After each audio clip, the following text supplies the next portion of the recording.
From NFL players caught cheating to the fastest guys in history, these are the 6 things you didn't know about the NFL. And first, from an illegal football to a player using glue, these are NFL players caught cheating. Time over the middle and a one-handed grab! And first, a scandal so bad it cost the team $1 million. The 2015 AFC Championship was supposed to be a battle. The Indianapolis Colts, led by Andrew Luck, were looking to dethrone the New England Patriots and punch their ticket to the Super Bowl. The Patriots crushed the Colts 45-7, leaving fans and analysts scratching their heads. Sure, New England was good, legendary even, but something about this game felt off. The Colts' defense struggled to keep up, and even their offensive drives seemed cursed. Then came the whispers. Could the Patriots have had an unfair advantage? The smoking gun? Deflated footballs. Yep, the Patriots were accused of intentionally using underinflated balls to give Tom Brady a better grip in the cold, wet conditions.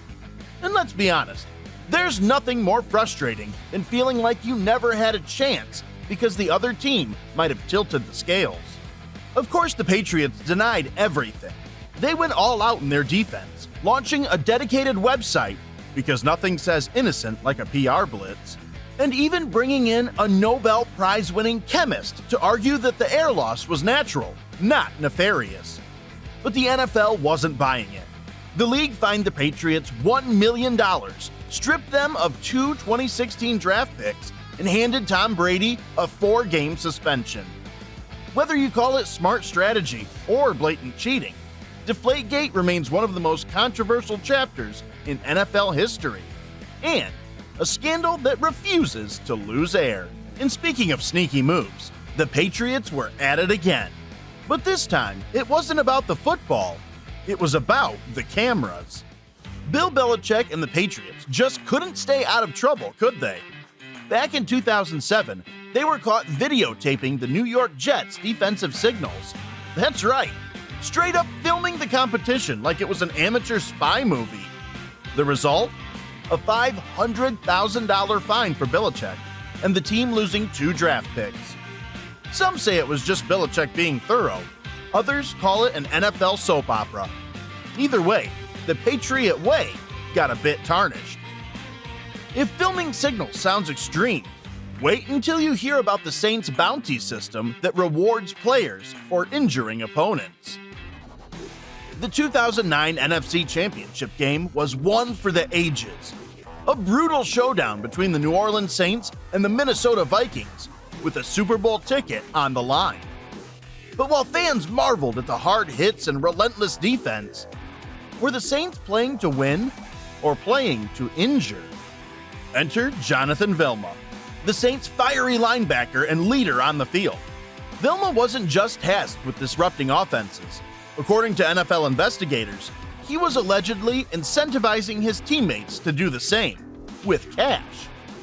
The story goes that Vilma offered a $10,000 bounty to any teammate who could knock Vikings quarterback Brett Favre out of the game. And if you remember that matchup, Favre was hit so many times he might as well have been the tackling dummy at practice. But the damage was done. The term Bountygate became synonymous with crossing the line between players' inherent physicality and outright malice. Whether you see Vilma as a scapegoat or the ringleader, his involvement made one thing clear. In football, playing dirty doesn't come cheap. If Jonathan Vilma's alleged bounty offer set the stage, Anthony Hargrove made sure the curtains stayed up by leaving his signature on the program. Literally. Anthony Hargrove wasn't just your typical defensive lineman. He was a wrecking ball on the Saints line, but during the Bountygate saga, his name came up for more than his bruising tackles. NFL investigators claimed that Hargrove didn't just participate in the alleged bounty program. He wrote it down. Hargrove reportedly submitted a written declaration admitting to the program's existence. Subtlety clearly wasn't his strong suit. The league came down hard, suspending Hargrove for 8 games, one of the longest penalties in the scandal. Hargrove, for his part, denied the allegations, claiming the NFL twisted his words. It's a messy chapter in football history, one where Hargrove's involvement, whether overstated or spot on, reminds us that in football, leaving a trail, especially a written one, is never a great play. Let's talk about Antonio Brown and his infamous vaccination card. Antonio Brown has always been a player you just can't look away from, whether it's his jaw-dropping plays on the field or his headline-grabbing antics off of it. By 2021, he was no stranger to controversy, but this time, Brown found himself in the middle of yet another firestorm when whispers began circulating about his approach to the NFL's COVID-19 protocols. It started with a report that raised eyebrows across the league. While teams were meticulously following health guidelines, Brown's name surfaced for all the wrong reasons. Teammates and insiders began hinting at something off, and the NFL took notice, which led to an investigation that left no stone unturned, and the eventual reveal that had fans shaking their heads. Brown, ever the showman, had allegedly handed over a fake COVID-19 vaccination card. That's right, he tried to sidestep league rules with a move so bold it felt almost cartoonish. The NFL wasn't amused, slapping him with a 3-game suspension. As usual, Antonio Brown left us talking, but this time it wasn't about touchdowns or highlight reels. It was about a fake card that made headlines, and yet another chapter in his drama-filled career. And Antonio wasn't the only one playing games with the league's health protocols. Let's check out Aaron Rodgers' not-so-subtle approach. Aaron Rodgers might be a magician with the football, but in 2021, he tried some verbal sleight of hand. Rodgers claimed to be immunized against COVID-19, but the truth? He wasn't vaccinated. The NFL hit him with fines, and the internet hit him with memes. Rodgers' wordplay became a PR disaster, proving that even an MVP can fumble off the field. While Rodgers relied on semantics, the next player took a more hands-on approach. Literally. Jerry Rice is the gold standard for wide receivers. His record's untouchable. His highlight reel? A masterclass in athleticism and precision, and a jaw-dropping 22,895 receiving yards. Rice didn't just play the game, he redefined it. But even the greatest have their secrets. Years after his retirement, Rice casually admitted to something that raised eyebrows across the league. He used Stickum, a band adhesive to enhance his grip on the ball. Yep, while it didn't erase his legacy or diminish his insane talent, it did leave fans asking one question. How many of those jaw-dropping catches were pure skill, and how many were just sticky fingers? If you thought Jerry Rice's sticky gloves were bending the rules, where a player wasn't just looking for a better grip, he was looking for a faster recovery, no matter the cost. Rodney Harrison wasn't just a safety, he was the safety. Known for bone-crunching tackles and a no-nonsense attitude, Harrison's presence on the field made receivers think twice about crossing the middle. He was a 2-time Super Bowl champion, a leader on and off the field, and one of the most feared defenders of his era. But even the toughest players face wear and tear. In 2006, Harrison suffered a brutal shoulder injury that left his future in doubt. For a player who prided himself on being an enforcer, the prospect of sitting out was unbearable. Desperate to get back on the field, Harrison turned to human growth hormone, HGH, a banned substance in the NFL. In 2007, the league caught wind of his use, and Harrison was suspended for 4 games. He claimed it was solely for injury recovery, not performance enhancement. But the NFL didn't care. Rules were rules, and Harrison paid the price. While Rodney Harrison turned to banned substances for a quicker recovery, this next player's struggles almost ended his career. Josh Gordon had all the potential in the world. A gifted wide receiver, Gordon dazzled fans with his speed and playmaking ability. But his career was repeatedly derailed by violations of the NFL's substance abuse policy. Suspended multiple times, Gordon's story is one of missed opportunities and unfulfilled promises. While his talent was undeniable, his off-field struggles kept him from reaching his full potential, proving that sometimes our toughest opponent is ourselves. While Gordon's issues were personal, this next player took things to a whole new level with a scandal that distracted his entire team on the biggest stage. The stage was set. Super Bowl 33, the pinnacle of Eugene Robinson's career. As a veteran safety for the Atlanta Falcons, Robinson was supposed to be locked in, focused on leading his team to victory against the Denver Broncos. Earlier that very day, he had even been awarded the Bart Starr Award. That night, instead of reviewing plays or rallying his teammates, Robinson made a decision that stunned the football world. He was arrested for soliciting an undercover officer just hours before the biggest game of his life. The news sent shockwaves through the Falcons' locker room, leaving fans and teammates in disbelief. The next day, Atlanta was crushed by the Broncos in a 34-19 blowout.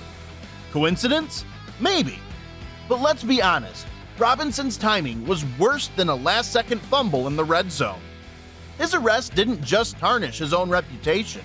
It cast a shadow over what should have been the Falcons' shining moment. And speaking of distractions, this next controversy involved a Hall of Famer who wasn't afraid to admit he used a little extra help to stay in the clear. Lawrence Taylor wasn't just one of the most dominant linebackers in NFL history.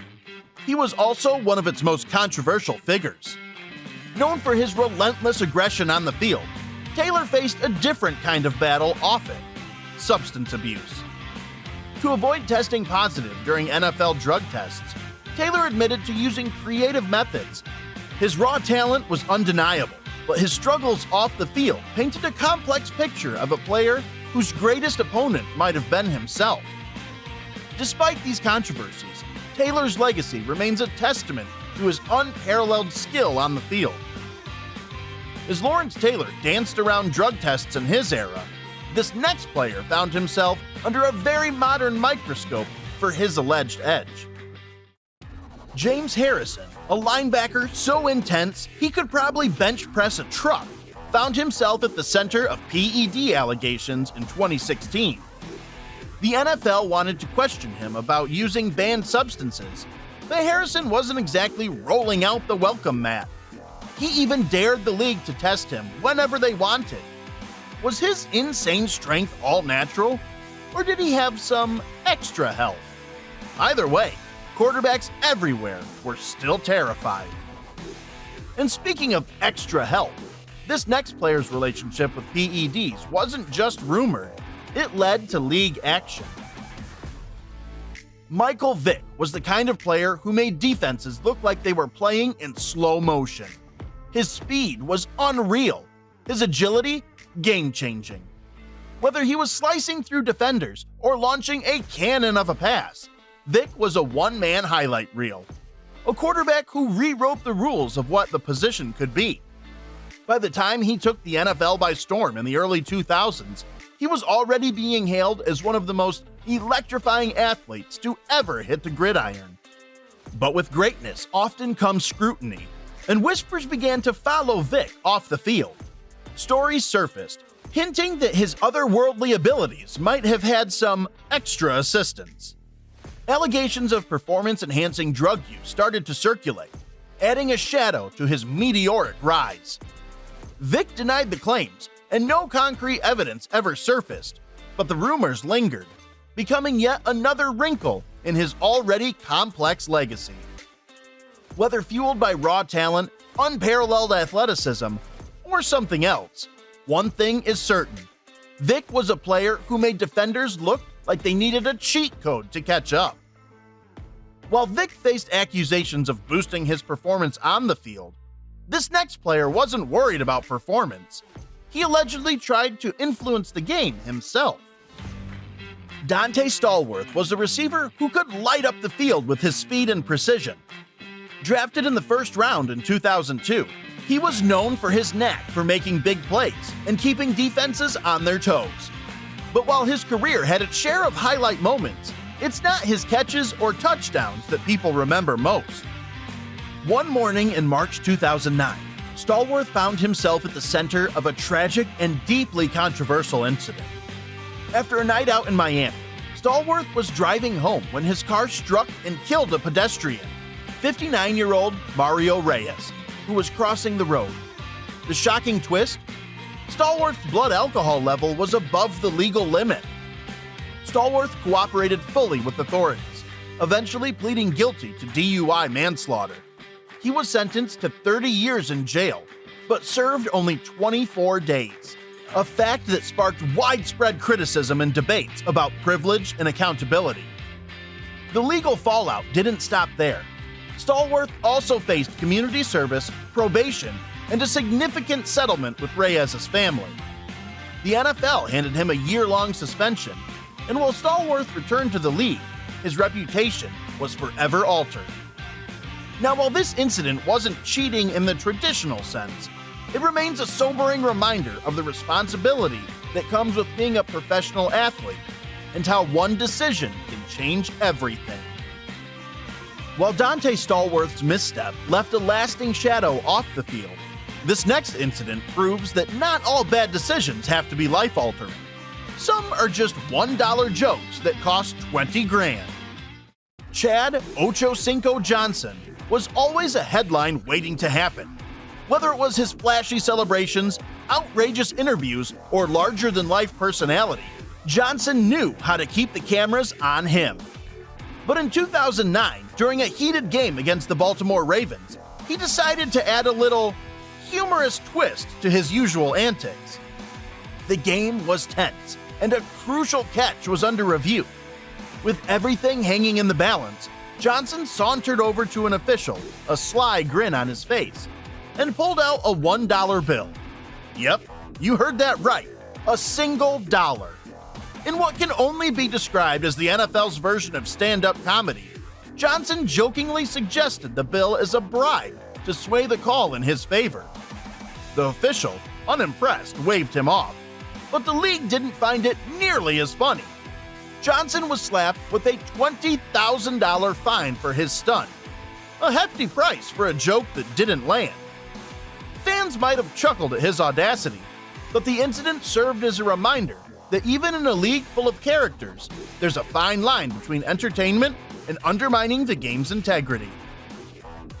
But if Ocho Cinco's $1 bribe wasn't enough to stop the game, Jessie Bates took a more dramatic approach, hitting the turf like he'd been tackled by an invisible linebacker. When it comes to game-changing plays, Jessie Bates III is usually the guy breaking up passes or making clutch tackles. But in December 2022, during a high-stakes matchup against the Kansas City Chiefs, Bates added a new skill to his portfolio: time manipulation. The Chiefs were on a roll, their offense gaining momentum and putting the Bengals' defense on its heels. And then, seemingly out of nowhere, Bates hit the turf, clutching his leg like he'd been tackled by an invisible linebacker. Play stopped, trainers rushed onto the field, and the Bengals got the breather they desperately needed. It seemed perfectly timed, but maybe a little too perfect. The NFL wasn't buying it. After reviewing the play, they slapped Bates with a $50,000 fine, accusing him of faking the injury to slow the game. Was it clever strategy or a theatrical flop? Opinions are split, but one thing's for sure. Bates showed us that sometimes the most creative moves in football don't involve the ball at all. Jessie Bates may have taken a dive on the field, but at least he stayed in bounds. This next scandal involves a coach who couldn't resist stepping into the action. Literally. In the annals of NFL mischief, few incidents are as jaw-droppingly blatant as the stunt pulled by Sal Alosi, the New York Jets strength and conditioning coach. Picture this: December 12, 2010, a chilly game against the Miami Dolphins. As Dolphins cornerback Nolan Carroll sprinted down the sideline during a punt return, Alosi decided to play defense, literally, by sticking out his knee and tripping Carroll. Yes, you heard that right. A coach, not content with coaching, took matters, and Carroll, into his own hands, or knee rather. The fallout? Alosi was suspended indefinitely and fined $25,000 by the Jets, and the NFL slapped the team with a $100,000 fine for unsportsmanlike conduct. It was a move that left fans and players alike wondering, was this a desperate attempt to gain an edge, or just a momentary lapse in judgment? Either way, Alosi's knee-jerk reaction became a cautionary tale of what not to do on the sidelines. If Sal Alosi's sneaky sideline trip felt like a low blow, this next incident takes things to a whole new level, complete with a body slam that would make a wrestler jealous. In the storied rivalry between the Chicago Bears and the Green Bay Packers, few moments stand out like the one delivered by Charles Martin, a defensive lineman with a penchant for, let's say, assertive play. On November 23, 1986, during a heated matchup, Martin took unsportsmanlike conduct to a whole new level. After Bears quarterback Jim McMahon released a pass, Martin grabbed him from behind and body slammed him to the turf, well after the whistle had blown. The result? McMahon suffered a shoulder injury that sidelined him for the remainder of the season. The NFL didn't take kindly to this blatant disregard for player safety. Martin was ejected from the game and subsequently suspended for 2 games, the first multi-game suspension for an on-field incident in modern NFL history. This act not only intensified the Bears-Packers rivalry, but it also set a precedent for how the league would handle egregious on-field behavior moving forward. Martin might have been the king of late hits, but this next player took it a step further, turning his helmet into a weapon against one of the greatest receivers of all time. Rodney Harrison wasn't nicknamed the NFL's dirtiest player for nothing. Known for his bone-crushing hits, Harrison often played like the rulebook was more of a suggestion. Case in point, October 20th, 2002 against the Oakland Raiders. In a moment that still makes fans wince, Harrison launched himself helmet first into Jerry Rice, the greatest wide receiver of all time. It wasn't just a hard hit, it was a helmet-to-helmet missile that violated every safety rule in the book. The league had enough and suspended Harrison for 1 game without pay, reminding him that even legends like Rice deserve a little respect. This wasn't Harrison's first rodeo with fines and suspensions either. Rodney Harrison's helmet-to-helmet hit might have left fans wincing, but this next collision takes it up a notch, leaving one receiver with injuries so severe it turned the entire stadium silent. When you think of football, you think of grit, power, and yes, collisions.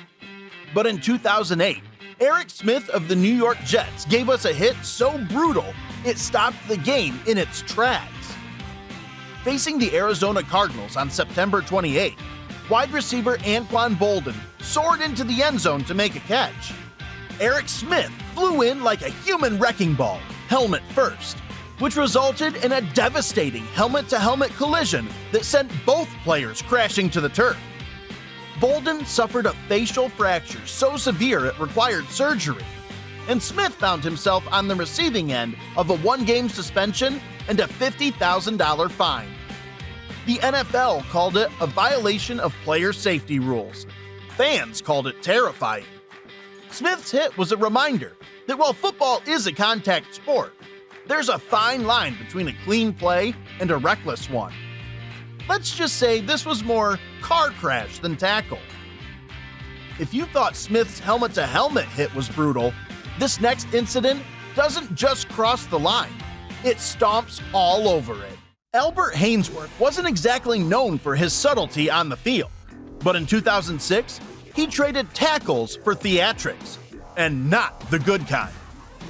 It's October 1st.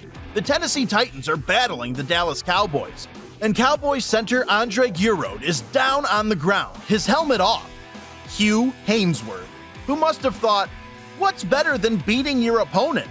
Oh, stomping on their face. Twice. That's right. Haynesworth brought his cleats down on Gurode's exposed head, leaving a gash that needed 30 stitches. The NFL didn't hesitate, slapping Haynesworth the 5-game suspension, the longest in league history for an on-field incident at the time. And honestly, it felt deserved. Fans were horrified, teammates were stunned, and Giro probably wondered if he was playing football or trying to survive a rodeo. Haynesworth's stomp didn't just cost him 5 paychecks, it earned him a permanent spot in the NFL's What Were You Thinking? Hall of Fame. Haynesworth's infamous stomp left the NFL reeling, but it wasn't the last time a player let frustration boil over into outright violence. Thanksgiving 2011, a day for turkey, gratitude, and Ndamukong Suh's infamous stomp heard round the NFL. During a heated game between the Detroit Lions and the Green Bay Packers, Suh decided to add his own flavor to the holiday festivities. After a play had ended, he was seen shoving Packers guard Evan Dietrich Smith's head into the turf multiple times before delivering a blatant stomp to his arm. The referees didn't need a replay to make the call. Suh was promptly ejected, and the league handed him a 2-game suspension without pay. Suh initially claimed he was just trying to regain his balance, but the footage told a different story. This incident cemented his reputation as one of the league's most controversial players, reminding everyone that sometimes the line between aggressive play and unsportsmanlike conduct isn't just crossed, it's stomped on. Ndamukong Suh's stomp was an act of pure aggression on the field. But this next scandal takes us off the turf into a world of wagers, where 2 players learned the hard way that even off-field moves can have serious consequences. When it comes to NFL rules, the league is crystal clear about one thing: keep your bets out of team facilities. Apparently, Jameson Williams and Stanley Berryhill didn't get that memo. Or maybe they thought they could place a quick wager without anyone noticing.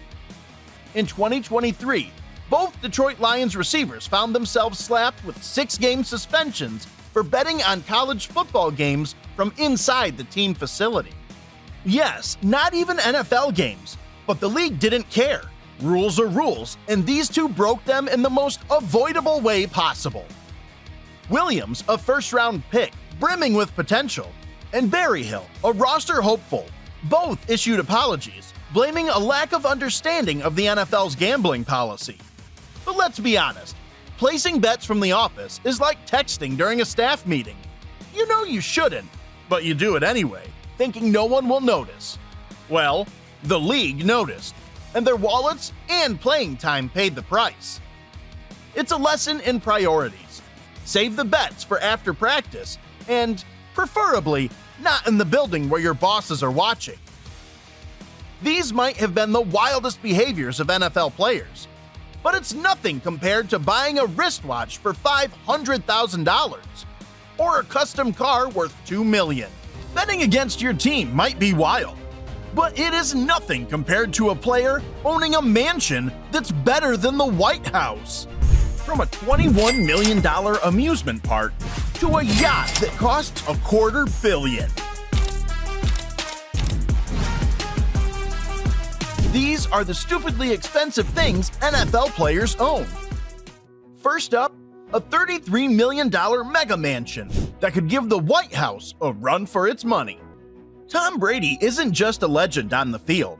His real estate game is championship level too. One of his most talked about mansions, a sprawling $33 million estate in Florida that has the kind of luxury that makes other mansions look like starter homes. This mega mansion boasts a private dock for his yacht, an elevator, and a custom home gym that would make even the most elite athletes jealous. A personal movie theater where Tom could relax and watch game tape or the latest blockbuster.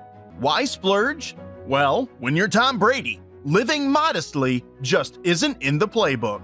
But Tom isn't the only one taking Home Sweet Home to a new level. Next up is Deion Sanders, aka Primetime, who wasn't going to be outdone.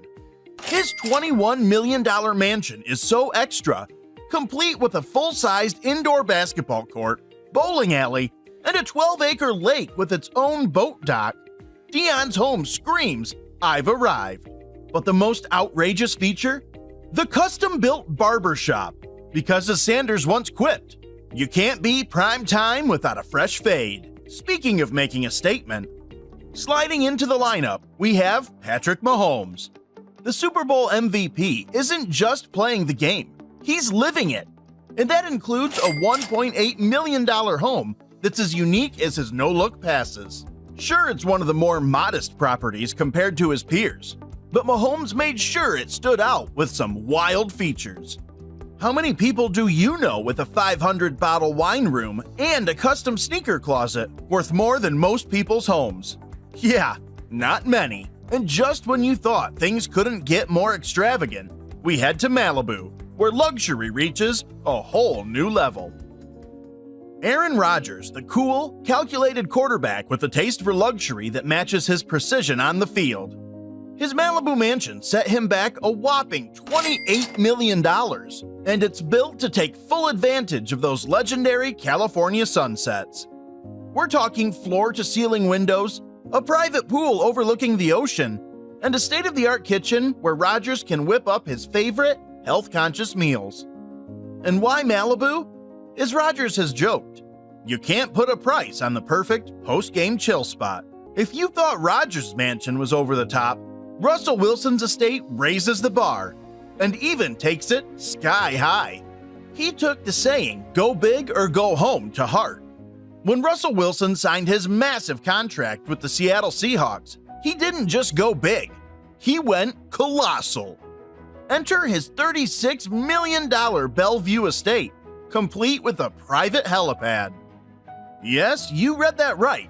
If Russ needs to make a quick getaway, or just avoid Seattle traffic, he's all set. Add in a recording studio for his wife Sierra and a custom indoor cinema, and you've got a home that screams rockstar meets quarterback. Rob Gronkowski's Florida Fortress might not have a helipad or a personal lake, but it does feature something hilariously Gronk. A party room that's the size of a small club, complete with LED lighting, dance floors, and even a DJ booth. As Gronk famously put it, what's the point of being the life of the party if you don't bring the party home? Strap in, because next is a player whose car collection is as daring and unforgettable as his presence on the field. OBJ isn't just flashy on the field. His car collection screams superstar status. One of his most outrageous rides? A custom Lamborghini Huracan, wrapped in a unique blue chrome finish and equipped with scissor doors. This Lambo looks like it's speeding at 200 miles per hour, even when it's parked. At the end of the day, OBJ is him, and if he's gonna pull up, he might as well do it in style. But OBJ's not the only one making a statement on four wheels, because out in Denver, there's a Broncos player that took car customization to the next level. Von Miller takes his rides to a whole new level of rugged luxury. Let's just say it's more eclectic than your average luxury lineup. The crown jewel? A custom Ford Raptor that looks like it could survive an apocalypse. Decked out with military-grade armor, off-road suspension, and even a built-in safe. Let's face it, this truck cares little about the looks and more about making a statement. As Von once joked, "You'll never catch me unprepared." And speaking of never holding back, we have to talk about Antonio Brown's Bugatti, because if we're talking rare and exotic, we'd be doing a disservice not to mention AB. But so is his taste in cars. AB's collection includes a Bugatti Veyron, a car with a sticker price of around $2 million. And because just owning a Bugatti isn't enough, he got his custom wrapped in a reflective gold finish that astronauts from the International Space Station can easily spot. I mean, this is AB we're talking about here. Why shine on the field when you can shine off of it too? Why? Well, because Patrick Peterson's garage probably looks like it came out from the game Need for Speed. One of his prized possessions? A custom Ferrari 488 Pista. The matte black finish with red racing stripes makes it look ready for a race at Le Mans.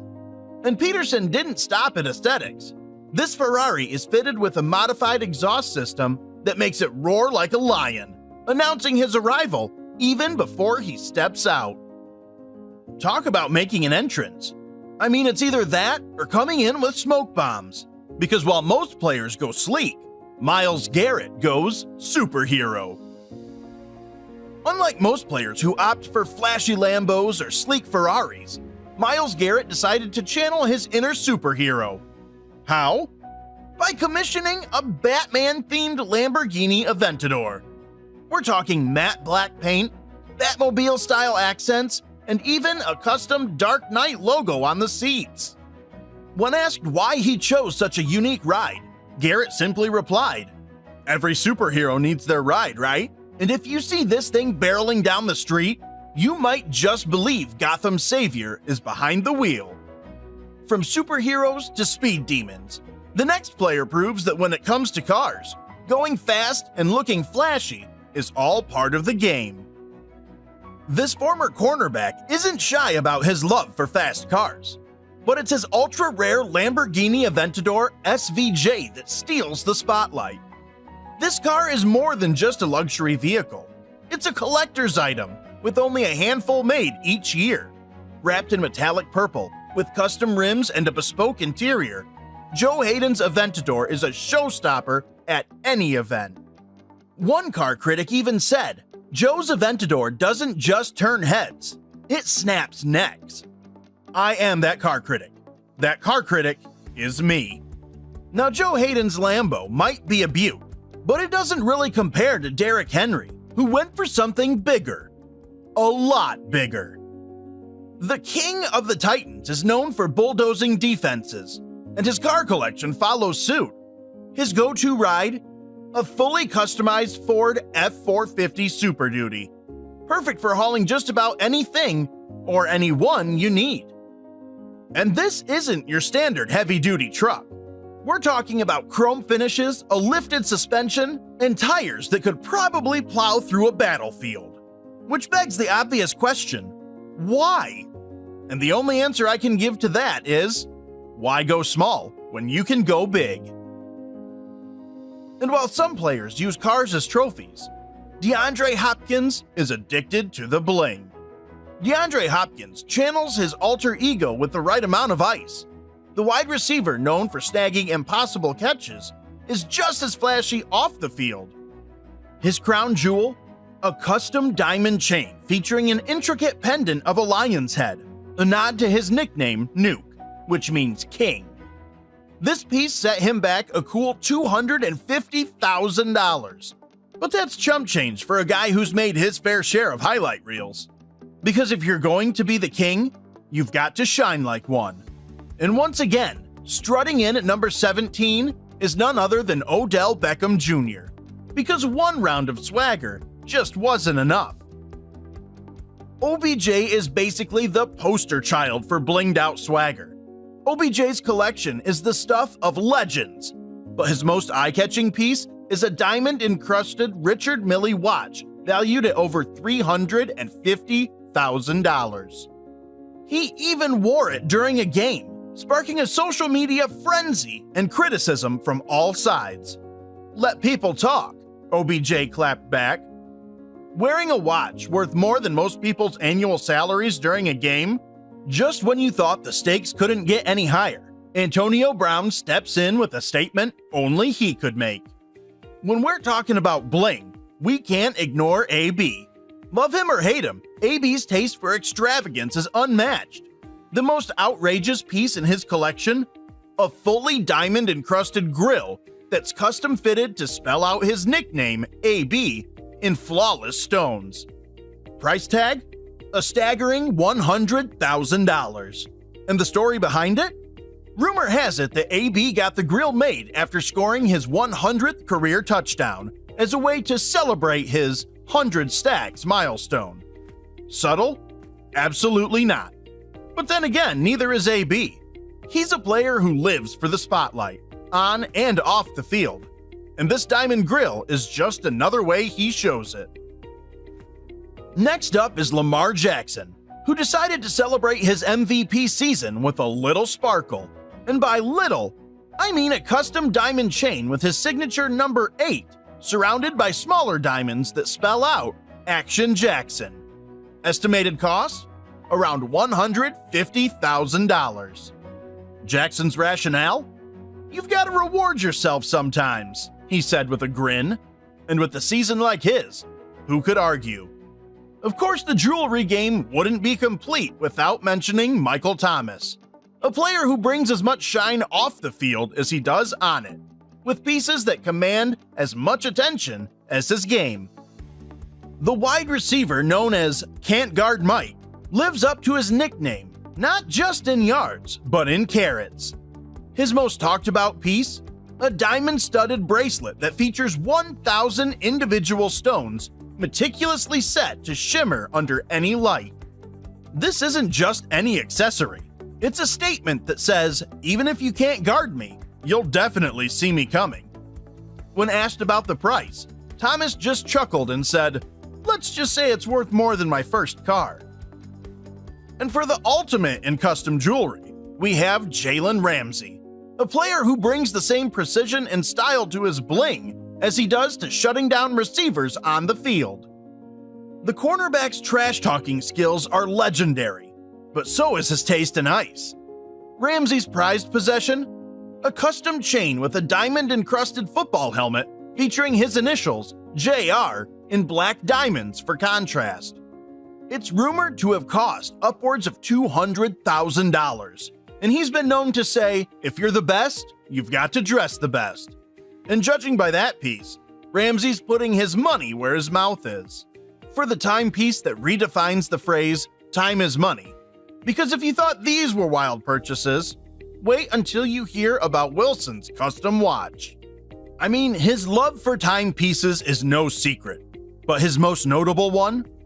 A custom Patek Philippe watch encrusted with diamonds valued at over $500,000.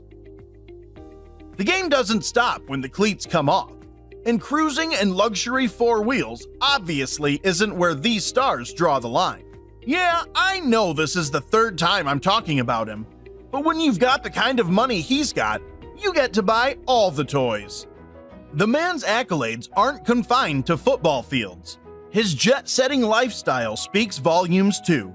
Brady's private jet, a Gulfstream G550, is a sleek piece of flying luxury with a price tag hovering around $50 million. And what makes it special? The custom interior that screams sophistication, from leather seating to the spacious cabin that doubles as a flying conference room. Why does he need such a beast? Well, when you're juggling a global brand, family trips, and attending events on both coasts, commercials just don't cut it. Because being on time is part of being a champion, and this gets him there in style. Now, if you think air travel is where it stops, think again. This guy, who lives by the motto, work hard, play harder, has taken to the seas with a yacht that's as extravagant as his touchdown celebrations. Gronk's yacht, aptly named the Gronk Boat, features an onboard party space complete with neon lights, a dance floor, and a state-of-the-art sound system that's loud enough to wake Aquaman from a nap. And in case you're wondering why he needed a yacht like that, the answer is, what's the point of being on the water if you're not making waves? But it's not just about fun and games. Russell Wilson knows how to combine business with luxury, and his private jet reflects that mindset. Wilson's Ember Air Legacy 650, which isn't just a means of getting from point A to point B, it's his airborne command center. Decked out with custom wood paneling, plush seats, and a full entertainment system, Wilson's jet is where business meetings turn into game-changing deals.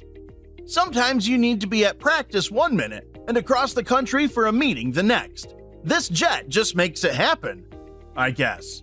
But when it comes to sheer luxury, let's talk about Larry Fitzgerald's yacht. This NFL legend didn't hold back when he commissioned his 120-foot masterpiece, complete with a hot tub, a mini theater, and a deck that can host 30 of his closest friends. Fitzgerald's yacht isn't just a weekend toy.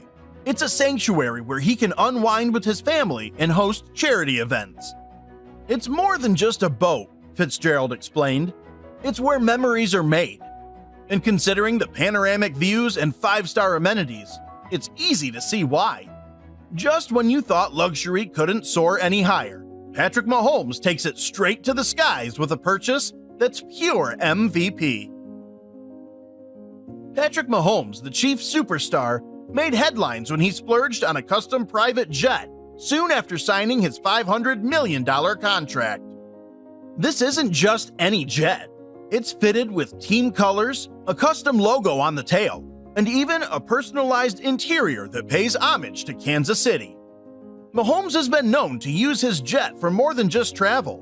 Think impromptu team getaways and family vacations. But let's not overlook the wildest story in the NFL's yacht scene. None other than Jerry Jones, owner of the Dallas Cowboys. Dubbed Bravo Eugenia, this $250 million floating palace comes complete with 2 helipads, a spa, and a garage for jet skis. With its sleek design and eco-friendly propulsion system, it's more than a symbol of excess. It's a testament to next-level innovation. And speaking of creating unforgettable experiences, Von Miller, the former Super Bowl MVP, is more than just a quarterback's worst nightmare. He's also a certified geek with an impressive collection of rare sneakers and video game memorabilia. But what really sets him apart? His custom arcade room that looks like it could be in the middle of a retro gaming convention. Complete with vintage arcade machines, neon lights, and even a Pac-Man themed mural, it's a gamer's paradise. Sometimes you just gotta unwind with a little old school. And hey, after sacking the best of the best, who wouldn't need a stress reliever? Known for being a bit of a history buff, Kirk Cousins once shocked fans by dropping big bucks on a rare 1920s football signed by legends of the game. Why? "It's a piece of history," Cousins said. "Every time I look at it, it reminds me of where the game started and where we're going." This one-of-a-kind collectible isn't just an investment. It's a tribute to the roots of football and a reminder that sometimes old school is the ultimate flex. Then there's Tom Brady, the GOAT, again, for the gazillionth time on this list. Brady made waves in the NFT world when he purchased a Bored Ape number 3667 for a staggering $430,000. This exclusive digital collectible from the Bored Ape Yacht Club was a statement buy, reflecting Brady's embrace of modern trends. But like any risky investment, the NFT's value took a sharp dip, losing over 68% of its initial worth within months. I guess even the GOAT isn't immune to the unpredictable swings of the digital market. From digital collectibles to timeless masterpieces, our next player shows that luxury isn't just about keeping up with trends. It's about curating a legacy. Let's not forget about Larry Fitzgerald and his surprising taste for fine art. When he's not racking up receiving yards, Fitzgerald is curating an impressive collection of paintings and sculptures. His most prized piece? A limited edition abstract painting by a renowned modern artist, said to be worth close to $200,000. For Fitzgerald, it's not just about the price tag. "Art speaks to me," he said. "It's a different kind of storytelling." And judging by his collection, the man knows how to tell a story both on and off the field. This list wouldn't be complete without a little fashion frenzy. I know how many times I've seen an NFL player in a fresh fit and thought to myself, I bet those kicks could pay off my mortgage and then some. Because looking at Cam Newton, the former MVP, has always been known for his bold fashion sense, and he's taken it to extravagant heights with a luxury clothing collection that rivals even the biggest fashion icons. We're talking custom-tailored suits, designer boots, and enough hats to fill an entire walk-in closet and then some. Newton's fashion isn't just about making a statement. It's his way of showing that confidence and success are intertwined. As Cam himself once said, "Dress how you want to be addressed." Safe to say, no one is ignoring him anytime soon. And now, the moment you've all been waiting for. The crown jewel of NFL extravagance. Prepare yourself for the most outrageous, stupidly expensive thing you never knew a player could own. Marshawn Lynch surprised everyone when he revealed that he'd invested in a collection of rare, custom-made sneakers valued at over $300,000. Each pair tells a story, from collaborations with renowned designers to one-of-a-kind colorways that pay tribute to his hometown. Lynch has always been known for marching to the beat of his own drum. Beast Mode's kicks aren't just shoes, they're a lifestyle. I guess for these players, this is a way to showcase their unique personalities and let the world know they're more than just athletes. And for us, the fans, well, it's a never-ending source of shock, awe, and let's be honest, a little envy. Still, as mental as wearing $300,000 sneakers is, it's still nothing compared to having a nickname like Dracula in cleats, or a player who could terrify opponents with a single look. As mental as wearing $300,000 sneakers is, it's still not enough to help him outrun the fastest players in NFL history. From lightning-fast sprints to a player faster than Usain Bolt, these are the fastest players in NFL history. And for Joey Galloway, his insane speed made defenders look like they were running backwards. Galloway was one of the OG speed demons of the NFL. In the late 90s, Galloway was out there making defensive backs look like they're running through molasses. Seriously, blink and you might miss him. With over 10,950 receiving yards and 77 receiving touchdowns under his belt, Joey wasn't just a deep threat receiver. He was the deep threat receiver. 1 second he's jogging, and then, bam, he hits the gas, leaving defenders with nothing but air to grab. His ability to outrun practically everyone on the field made him an absolute nightmare for opposing teams. But while Joey left defenders in the dust, Jerome Mathis took it a step further, turning the field into his personal racetrack. Jerome Mathis is a name that might not be as well known as some others in this video, but make no mistake, Mathis had speed to burn. As a wide receiver and kick returner for the Houston Texans, Mathis was a human blur on the field. During his rookie season in 2005, Mathis led the NFL in kick return yards and averaged a blistering 28.6 yards per return, which earned him a Pro Bowl selection. He also clocked a 4.26-second 40-yard dash at the NFL Combine, cementing his place among the league's fastest.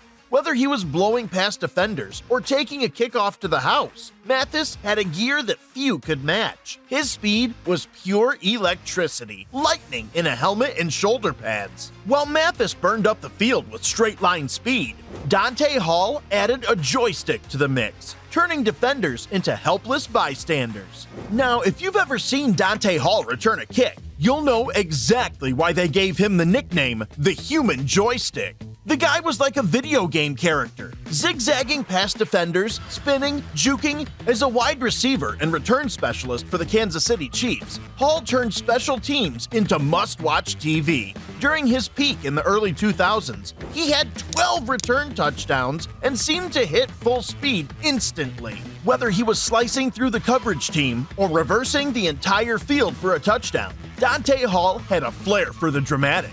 If you think football is just brute strength, Donte Hall's agility and speed made it more of an art form. While that is cool and all, Devin Hester took what Donte Hall started and cranked it up to a whole new level of chaos for defenders. Devin Hester is arguably the greatest return specialist the NFL has ever seen. Hester was the kind of player who made you hold your breath every time he touched the ball. In his first season with the Chicago Bears, Hester recorded 6 return touchdowns, including a punt return in his NFL debut, and then a record-tying 108-yard touchdown from a missed field goal against the New York Giants. At the 2006 NFL Combine, Hester ran a 4.41-second 40-yard dash, showing off the speed that would make him a nightmare for special teams across the league. With a total of 20 return touchdowns in his career, including a legendary opening kickoff return in the Super Bowl, Devin had this uncanny ability to make defenders look like they were running in slow motion. His explosive acceleration was simply unreal, like he had an extra gear that no one else did. You'd see the defenders closing in, and then, boom, he'd be gone, leaving nothing but a trail of dust and disbelief. Watching Hester work his magic, it wasn't just about speed. It was about timing, precision, and making the impossible look routine. While Hester turned returns into pure magic, our next player, Jacoby Ford, brought track star speed that left defenders chasing shadows. Known for his blistering 4.28-second 40-yard dash at the 2010 NFL Combine, Ford brought track-level speed to the gridiron, and it showed. He had 4 return touchdowns in his career and always seemed to be one move away from breaking free. His first season was a highlight reel, with him torching defenders deep and even helping the Raiders pull off some miracle comebacks thanks to his blazing acceleration. Jacoby Ford's speed was on a different level. He was the kind of player who could turn a small gap into a big play in an instant, a player whose sheer speed made every play a potential game changer. Next is a player so fast, he would have owned the track world. But lucky for us, Fabian Washington unleashed his turbocharged speed in the NFL's defensive backfield instead. Fabian Washington was a cornerback whose speed was so remarkable it made quarterbacks think twice before testing his side of the field. During the 2005 NFL Combine, Washington clocked a blistering 4.29-second 40-yard dash, securing his spot among the fastest players in NFL history. Drafted 23rd overall by the Oakland Raiders, he brought his lightning-quick reflexes and agility to the secondary, making life difficult for wide receivers. Over his 6-season career, Washington recorded 204 solo tackles and 6 interceptions, showcasing that his game was more than just speed. It was about anticipation and precision. His ability to close gaps and disrupt plays showed us his godlike level of athleticism and football IQ. Washington wasn't just a fast player. He was a defensive asset who used his speed to change the dynamics of the game. If you thought Fabian Washington was fast, wait until you meet Ron Brown, a player whose Olympian-level speed left defenders in awe. I'm talking about a player whose speed was truly Olympic, and I mean that literally. Ron Brown was an Olympic sprinter before he graced the NFL field. He won a gold medal in the 4x100-meter relay at the 1984 Los Angeles Olympics, and then took that world-class speed straight to the gridiron. As a wide receiver and return specialist for the Los Angeles Rams and later the Raiders, Brown brought unmatched acceleration. During his career, he returned 3 kickoffs for touchdowns and was always a threat to break away the moment he touched the ball. His 4.28-second 40-yard dash was simply a glimpse into how he made defensive backs feel helpless. Watching Ron Brown streak down the field was like seeing a sprinter in shoulder pads. Pure, unfiltered speed. Up next is a player whose speed wasn't just impressive, it was game-changing. Stanford Routt brought a gear that left receivers and quarterbacks second-guessing every move. With the kind of speed Stanford had, quarterbacks always had to double-check their options. Routt's 4.27-second 40-yard dash at the 2005 NFL Combine was the fastest time recorded that year. Wasn't just impressive, it was the stuff of nightmares for any wide receiver hoping to create some separation.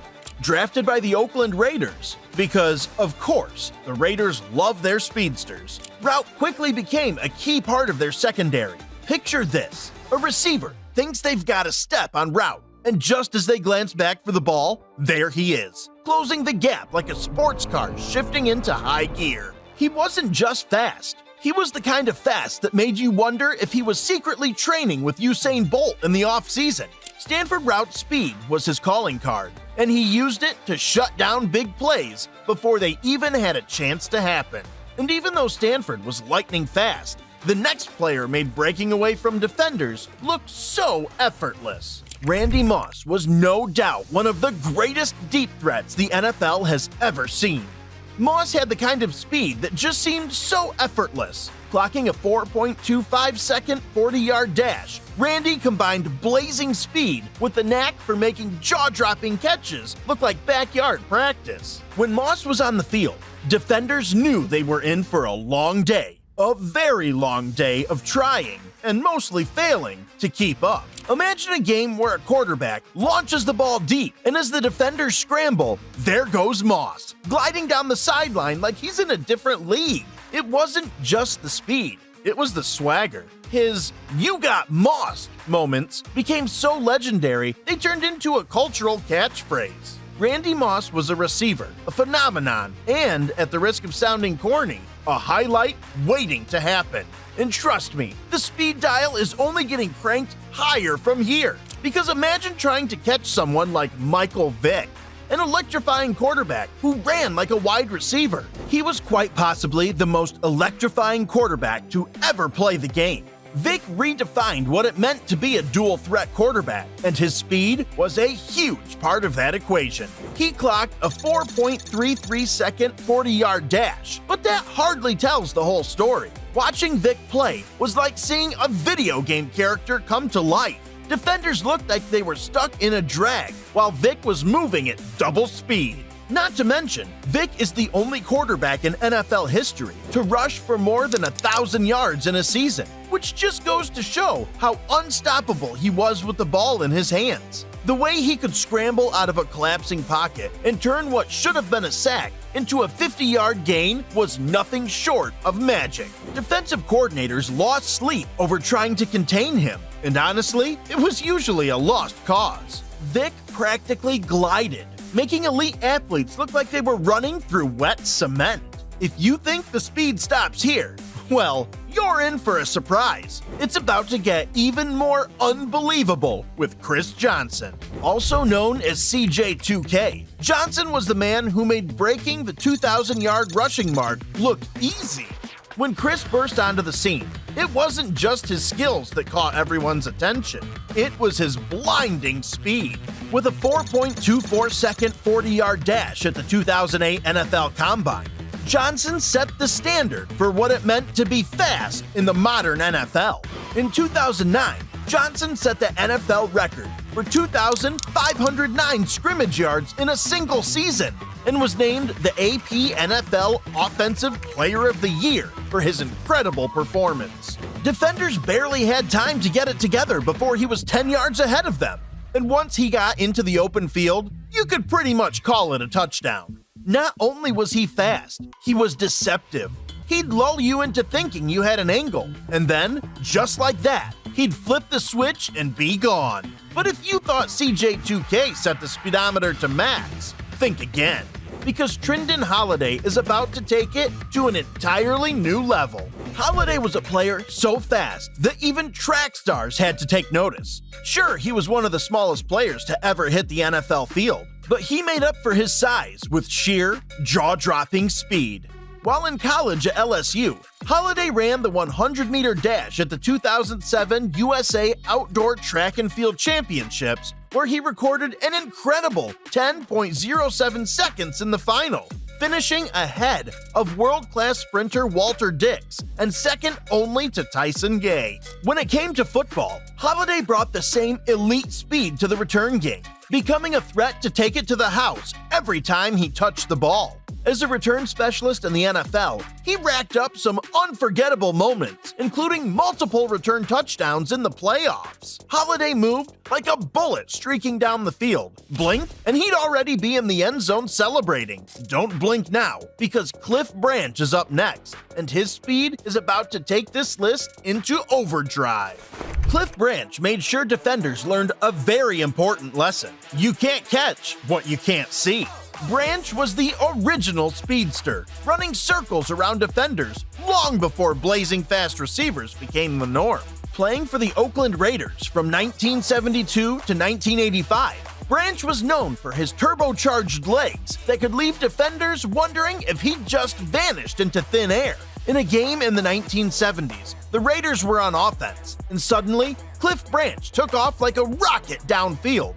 You can almost hear the groans of the defensive backs as they realize they're about to spend the next few seconds helplessly chasing shadows. With a background in track, Branch was terrifyingly fast. He helped the Raiders win 3 Super Bowls and piled up over 8,600 receiving yards without breaking a sweat. And let's be real, watching him was like watching an old-school action movie. It was fast, thrilling, and the bad guys never stood a chance. While Cliff was basically Barry Allen on the gridiron, Willie Gault had a knack for leaving defenders eating dust.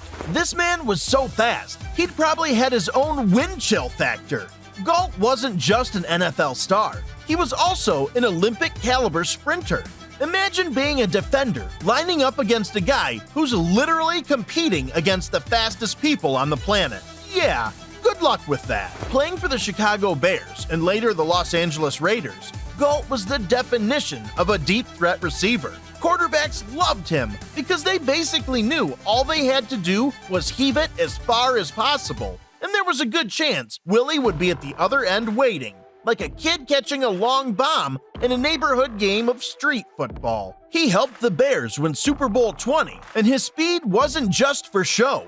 He made big plays that changed games, and he did it with style. Gault was the kind of guy who'd turn on the jets and make defenders look like they were moving at a snail's pace. And the best part? He'd flash that smile after a big play, as if to say, "Did you really think you could keep up?" From Willie Gault's blazing speed to Ronaldo Nehemiah's world record-breaking pace, get ready to meet a player who brought Olympic-level explosiveness to the NFL. Ronaldo Nehemiah was a name that struck fear into the hearts of anyone who had the misfortune to cover him back in the day. Let me paint a picture for you. Ronaldo wasn't just an NFL player. He was a world-class hurdler. In fact, before he ever laced up cleats on an NFL field, he was busy setting world records in track and field, and not just any world records. Nehemiah was the first person to run the 110-meter hurdles in under 13 seconds. Imagine lining up against this guy, knowing full well that he could literally hurdle over you if he felt like it. Nehemiah joined the San Francisco 49ers, where his speed translated perfectly to the deep routes. Defenders often looked like they were chasing a shadow, while Ronaldo took off like a missile downfield. The dude had the kind of speed that makes you question if gravity even applies to him. And while his time in the NFL wasn't the longest, every minute he was out there, he was an absolute spectacle. And even though Nehemiah hurdled his way into NFL history, runners like Ike Taylor didn't need obstacles to show off his speed. He just left wide receivers in the dust. This was the cornerback who had more speed than most wide receivers dared to dream of. Taylor was the definition of a shutdown corner, and when you've got the kind of wheels he had, it's no wonder quarterbacks rarely threw in his direction.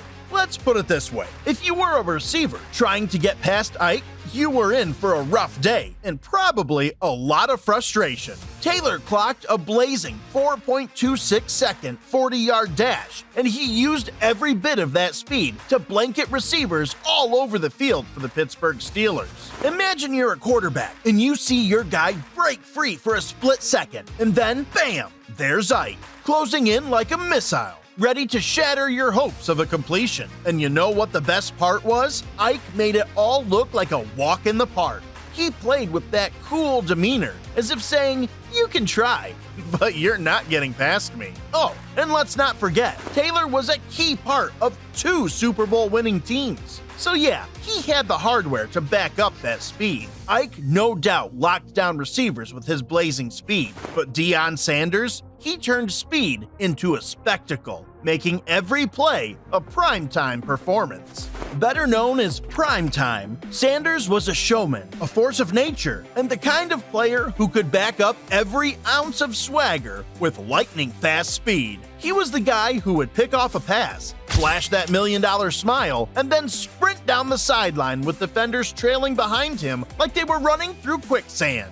And let's not forget, Deion wasn't just a threat on defense. As a return specialist, he could take a punt or kickoff to the house on any given play. leaving the other team, and of course the fans, wondering if he was part cheetah. During his career, which spanned from 1989 to 2005, Sanders amassed 7,838 all-purpose yards and scored 22 touchdowns, 9 from interception returns, 6 from punt returns, 3 from kickoffs, 3 receiving, and 1 fumble recovery. His 19 defensive and return touchdowns are still an NFL record. Not to mention, he was selected to 8 Pro Bowls between 1991 and 1999, and even won the NFL Defensive Player of the Year award in 1994. Talk about a unique mix of skill, speed, and pure entertainment value. Whether it was high-stepping into the end zone or playing for 2 professional leagues, yes, that's right, NFL and the MLB, primetime was always on. But while Sanders brought the flash and flair, Darrell Green made speed timeless, outrunning players across 4 decades on the field. Because while most NFL players are hanging up their cleats by their mid-30s, Green was out there in his 40s, sprinting past guys half his age and making it look like a casual Sunday jog.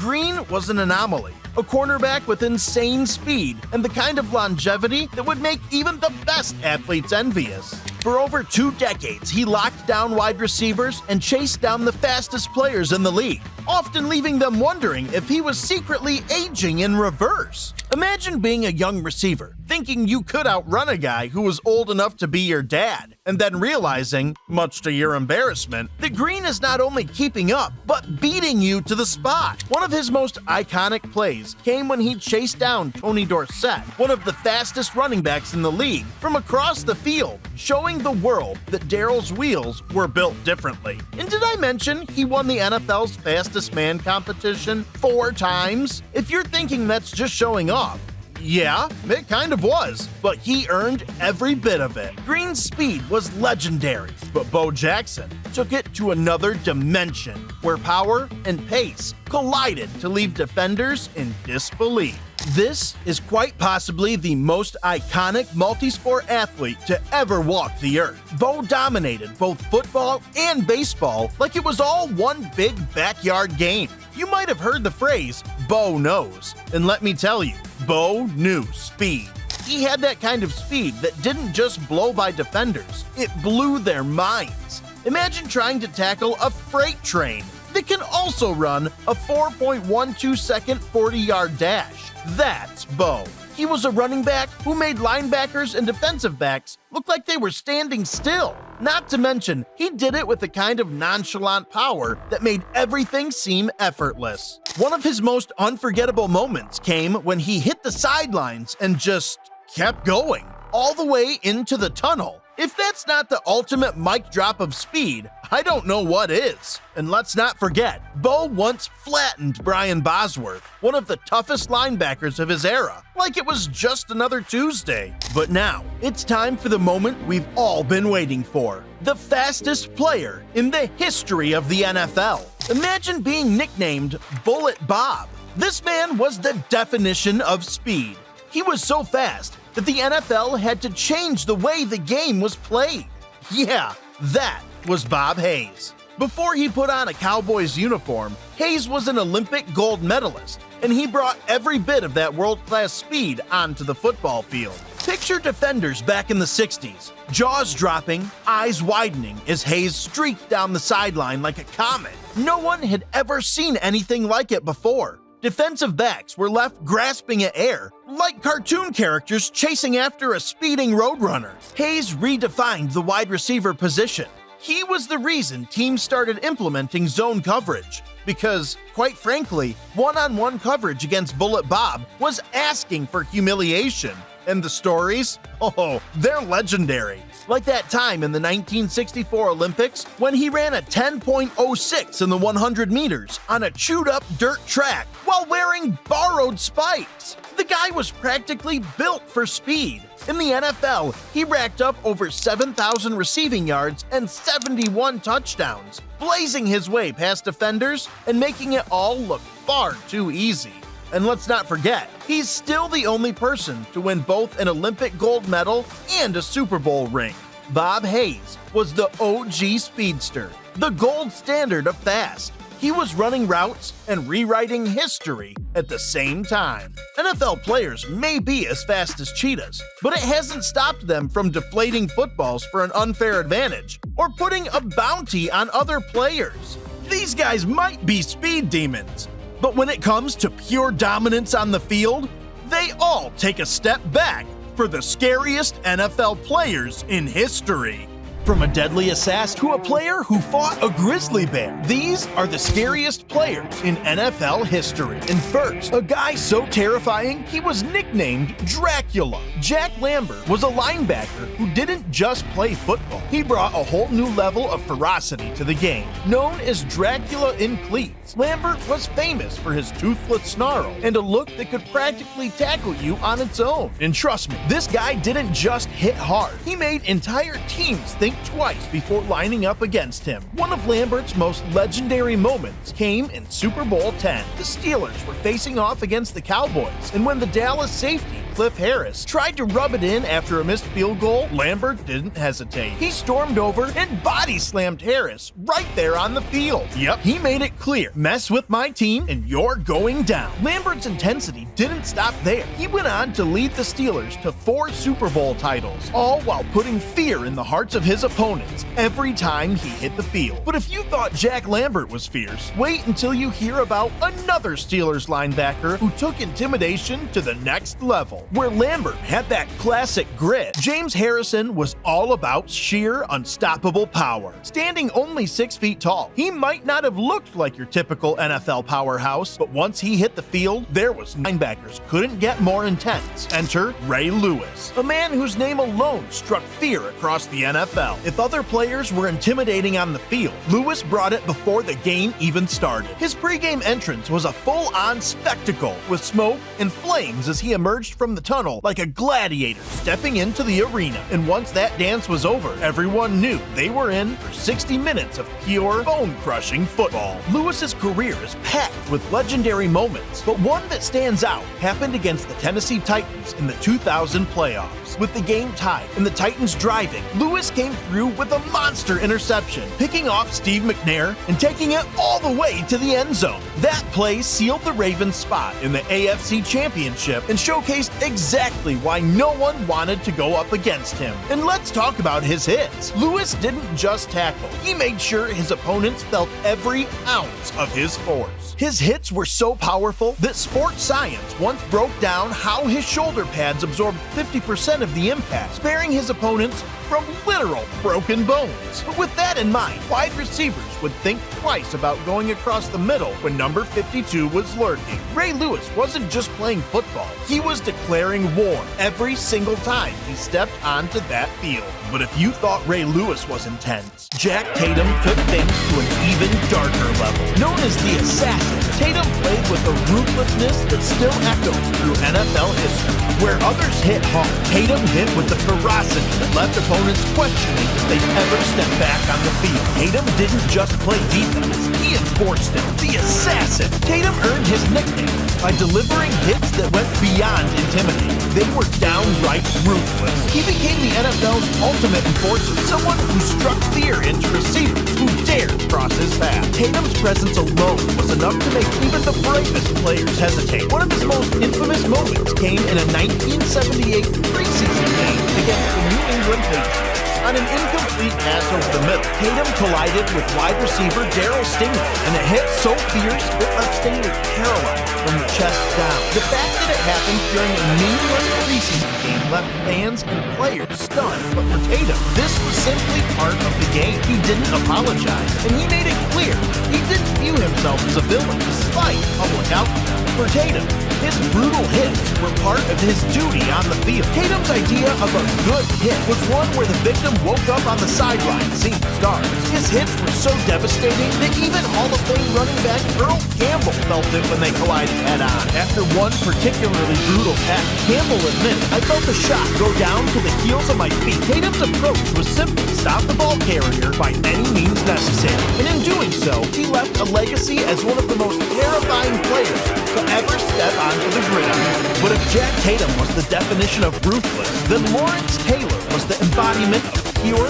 unrestrained chaos. Known as LT, Taylor wasn't just another linebacker. He was a game wrecker who hunted quarterbacks with a fierce, unstoppable drive. Facing Taylor didn't just mean gearing up for a rough game. It meant bracing for impact, knowing that at any moment he could shatter not just plays, but entire career. LT didn't just redefine what it meant to play linebacker. He made entire offenses rethink their strategies. Taylor was an absolute nightmare for quarterbacks, a relentless force who could break through the line with terrifying speed and power. For Taylor, every snap was an opportunity to dismantle his opponent's game plan, one bone-jarring hit at a time. The moment that truly showcased Taylor's dominance came on a Monday night in 1985, a play so devastating it changed the game forever. The Washington Redskins tried a flea flicker, a trick play meant to catch Taylor off guard, but LT saw right through it. He blitzed with ruthless precision, hitting quarterback Joe Theismann so hard that both bones in Theismann's lower leg snapped, leaving him writhing on the field in agony. The impact of that single hit not only ended Theismann's career, but also forced teams at every level to rethink how they protected their quarterbacks. Suddenly, the left tackle position, which guards a quarterback's blind side, became one of the most crucial roles in football, all because of LT's sheer ferocity. Taylor's game wasn't just about power, though. It was also about his mindset. Legendary coach Bill Belichick, who served as Taylor's defensive coordinator, once said, "What makes LT so great, what makes him so aggressive, is his total disregard for his body." Taylor played as though he was invincible, throwing himself at opponents with no hesitation, no fear, and that fearlessness paid off. With 10 Pro Bowls, 3 Defensive Player of the Year awards, and the rare honor of being one of only 2 defensive players to ever win the NFL MVP, Taylor's legacy goes beyond stats. It's etched in the minds of anyone who dared to face him. For anyone unlucky enough to line up against him, Lawrence Taylor wasn't just a player. He was a wrecking ball, a force of nature that could single-handedly unravel entire offenses. Facing LT wasn't just about strategy, it was about survival. One might survive the brutal force of Taylor, but no one wanted to face Dick Butkus, a sledgehammer with a mission. Known as one of the most fearsome linebackers in NFL history, Butkus played the game with a raw aggression that bordered on animalistic. Opponents who lined up against him knew one thing: every play was an invitation to be hit harder than they'd ever been hit before. Butkus's mindset was brutal and relentless. He wasn't just there to make tackles, he was there to dominate. One of his pregame rituals involved manufacturing rage, finding anything that would make him angry, even if Lane's relentlessness wasn't limited to his tackling style. He was also a ball hawk with a killer instinct. In 1952, his rookie season, he set the still-standing NFL record for most interceptions in a single season, snagging 14 picks in just 12 games. He didn't just defend passes, he hunted them down, using his speed and instincts to make quarterbacks pay dearly for underestimating him. For Dick Night Train Lane, defense was personal. His tackles were ruthless, his interceptions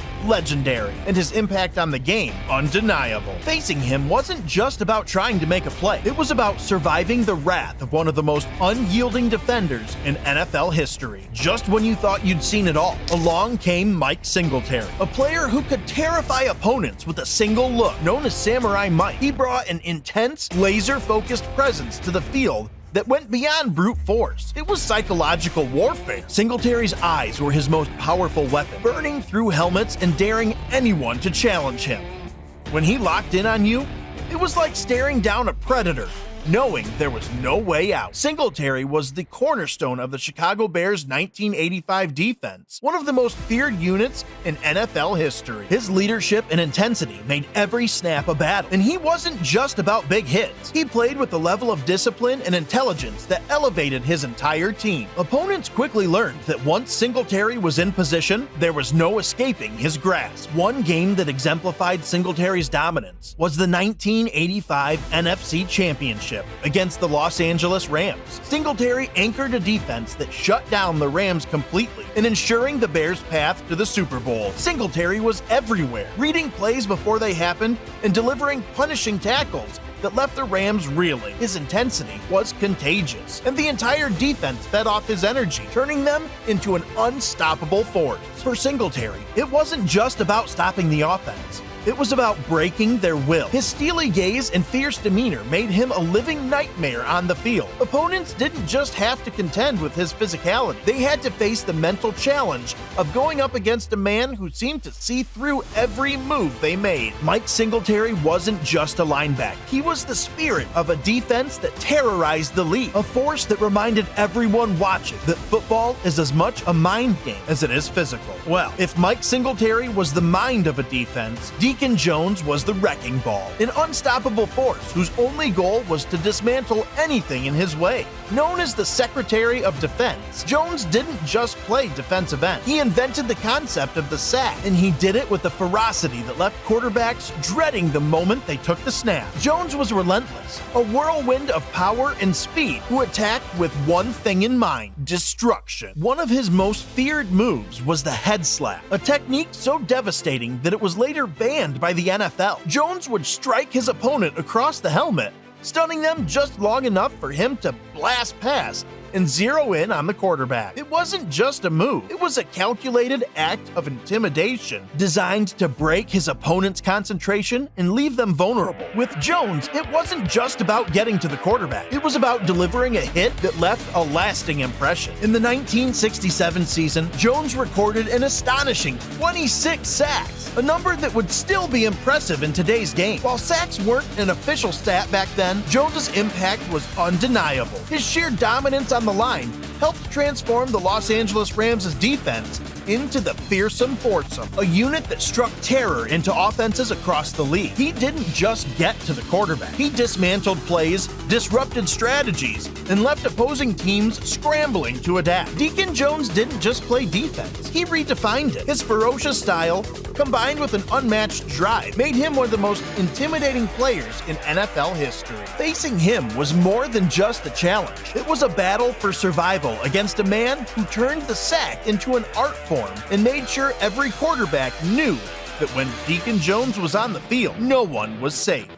Next up is a man whose name is forever etched in NFL history for bringing chaos, brutality, and pure aggression into every game. Mean Joe Green, the cornerstone of the Pittsburgh Steelers' steel curtain defense, is celebrated as one of the most formidable defensive tackles in NFL history. Standing 6'4" and weighing 275 pounds, his combination of strength, agility, and tenacity redefined the defensive tackle position. Selected 4th overall in the 1969 NFL Draft by the Pittsburgh Steelers, Green's arrival marked a turning point for the franchise. His relentless pursuit of excellence and intimidating presence on the field set the tone for the Steelers' dominance throughout the 1970s. Green's exceptional performance earned him the NFL Defensive Player of the Year award twice, in 1972 and 1974, highlighting his consistent dominance on the field. As a key leader of the Steel Curtain, Green played an instrumental role in securing 4 Super Bowl titles for the Steelers during the 1970s, solidifying the team's legacy as a defensive powerhouse. Green's aggressive play and leadership not only defined the Steelers' defense during his tenure, but also set a standard for defensive tackles in the NFL. His legacy is enshrined in the Pro Football Hall of Fame, where he was inducted in 1987. You might think you've seen it all, but what you are about to witness is a whole different level of terror and pain. Our top 10 players redefined what it means to be scary in the world of football, starting with a player so aggressive he single-handedly destroys offensive lines. Aaron Donald isn't just a defensive tackle. He's a game changer, a juggernaut who makes elite linemen look like they're playing in slow motion. Donald combines brute strength with astonishing speed, creating a terrifying combination that keeps offensive coordinators up at night. At 6'1" and 280 pounds, he might not be the biggest player on the line, but his explosiveness and sheer determination make him virtually unstoppable with anyone who stepped onto the field with him. Throughout his 16-season career, Romanowski played in a staggering 243 consecutive games, a feat that underscored his resilience and endurance. But more than anything, his legacy is that of a player who embraced the dark side of the game. Bill Romanowski wasn't just an opponent, he was a storm waiting to unleash, leaving a trail of battered bodies and a reputation as one of the most intimidating players to ever play the game. For anyone across the line, facing Romanowski wasn't just a matchup. It was a test of nerve. Speaking of testing nerves, next up is Konrad Dobler, a player who didn't just play offensive guard, but turned it into a battlefield of psychological warfare against anyone bold enough to face him. Known as pro football's dirtiest player, Dobler didn't shy away from controversy. He leaned into it, creating an on-field persona that left opponents not just beaten, but humiliated. And he didn't mind bending a few rules, or breaking them outright to get the job done. Dobler's antics were legendary. In one infamous incident, he spat on an injured Philadelphia's linebacker, Bill Bergey, showing the kind of cold disregard for opponents. And when he went up against the Rams' formidable Merlin Olsen, Dobler didn't hesitate to kick Olsen in the head, cementing his reputation as a player who'd do whatever it took to gain the upper hand. But Dobler's intensity wasn't just for show, it was effective. He was a crucial part of the St. Louis Cardinals' offensive line, a unit that allowed a record-low 8 sacks during the 1975 season. His ruthless style helped create an impenetrable wall, keeping his quarterback safe and opponents in constant frustration. Konrad Dobler wasn't just another player. He was an enforcer who used every dirty trick in the book to make his presence known. For those unlucky enough to face him, it wasn't just about getting past a guard. It was about surviving the wrath of a player who saw the game as a battlefield. But if Konrad Dobler was known for bending the rules, Ndamukong Suh took it to another level in the modern era. Suh wasn't just a defensive tackle. He was a wrecking machine with a reputation for pushing both opponents and the rulebook to the limit. From his very first season, Suh made it clear he wasn't there to play nice. His physicality was unmatched, and he brought an edge to the game that left offensive players constantly looking over their shoulders. With Suh, it wasn't just about making the tackle. It was about making his presence known in a way that left a lasting impression. One of Suh's most infamous moments came in 2011 on Thanksgiving Day, when he stomped on the arm of Packers offensive lineman Evan Dietrich Smith after the play was over.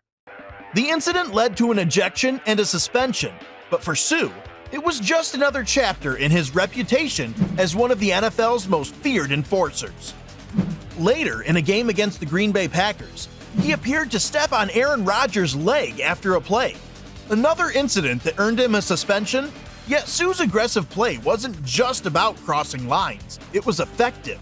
His power and quickness made him a dominant force, and he regularly bulldozed his way through double teams to get to the quarterback. His combination of size, speed, and sheer power left offensive linemen scrambling, and even quarterbacks had to adjust their timing, knowing Suh was coming for them. Ndamukong Suh didn't just disrupt plays, he created chaos.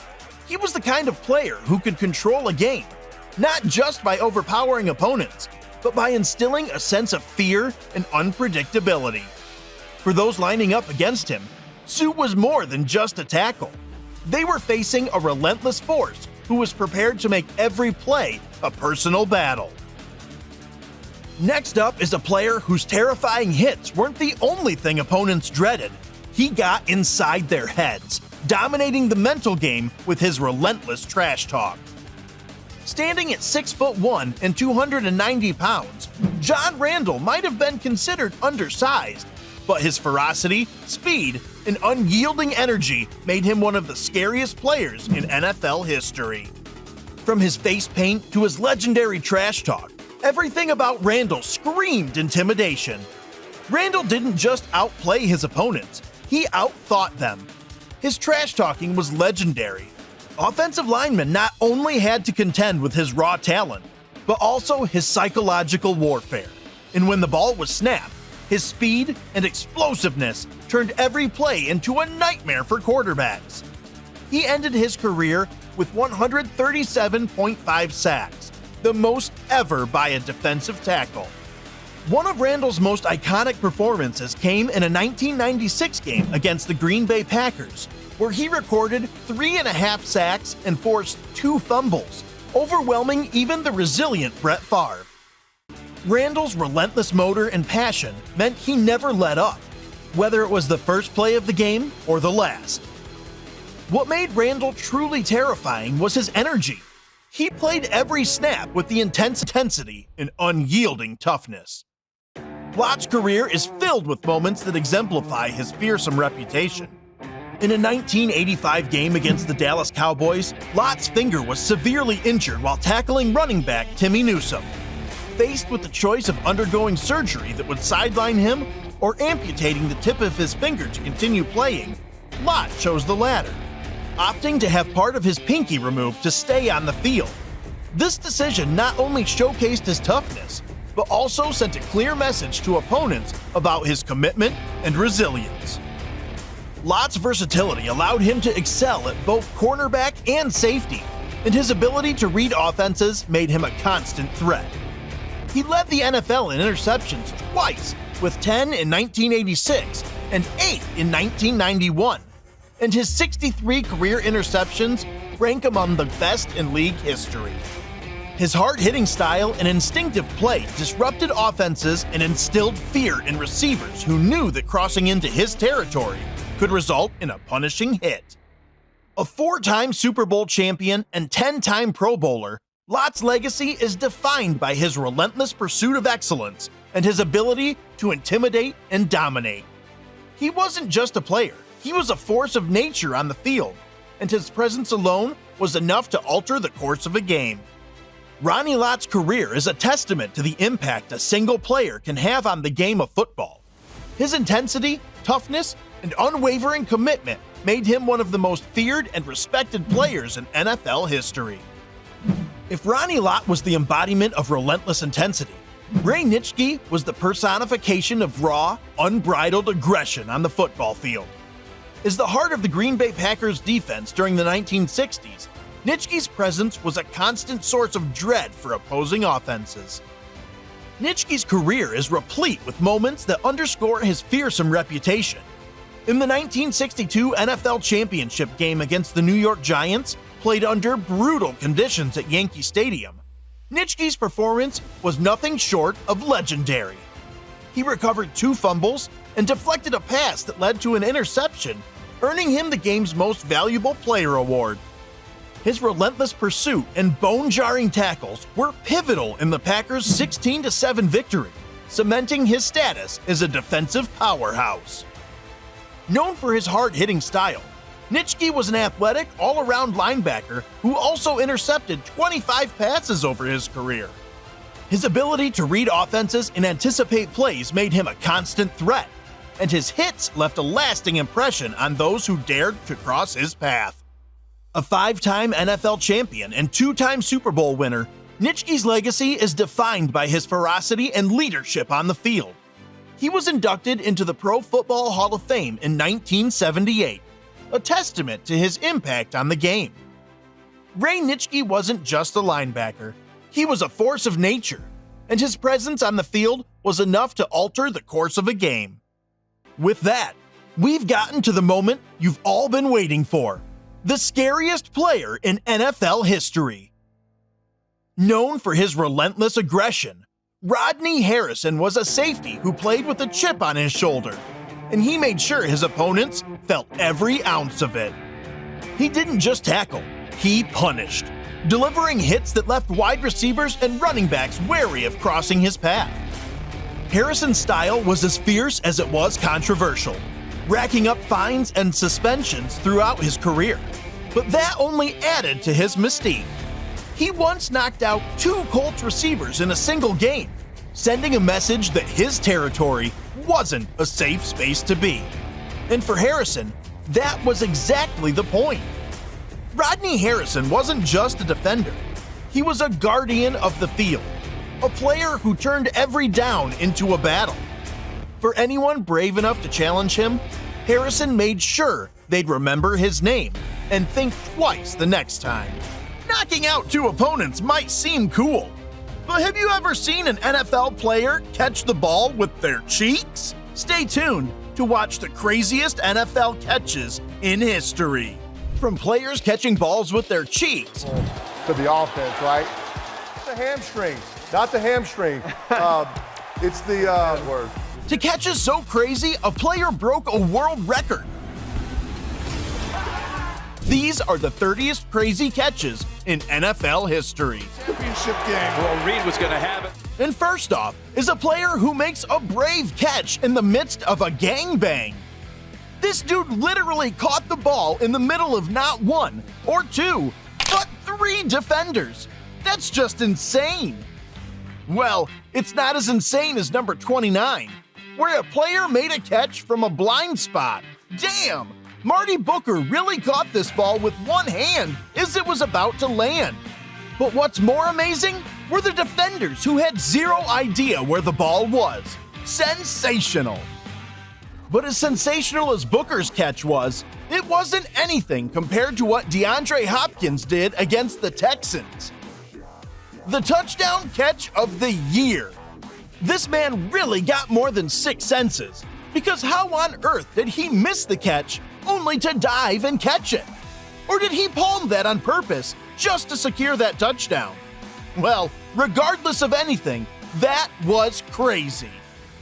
But no matter how crazy that catch was, it was nothing compared to Julio Jones's catch. A play which looked like it was rehearsed for the cinemas. What? The pass from the quarterback went flying and bounced off the helmet of Hyde. Julio followed the ball for a diving catch, and somehow he still kept his feet in bounds. Nah, man, I can't lie. That was incredible. However, no matter how incredible that catch was, Julio wouldn't rate his catch higher than number 26, where a player caught his own pass. Yeah, you heard me. His own pass. Now, usually Lamar Jackson, as we know, is a quarterback. The guy that throws the ball for other players to make mind-blowing catches. Kind of like this. But on this particular day, Lamar Jackson was on both ends of the ball, catching his own pass. Dude literally caught his own pass. Damn, I thought that was impossible. But something even more impossible is our next catch, where a player uses one skill move to catch the ball and split the defense at the same time for a touchdown. Talk about using one stone to kill 2 birds. This move is so sick, I've gotta watch it again. Wow! Micah Hyde really did a 360 turn catch. I don't care what anyone says, that's what I'm gonna call it. That's one move you only see during team practice sessions or in a gym. Speaking of gyms, as amazing as that turn was, it's nothing compared to our next catch. Johnson literally brought the acrobatics into the field. That's just ice cold. Dude caught the ball, made a front flip, and casually walked off. When you say the word aura, I'm surely gonna show you this clip.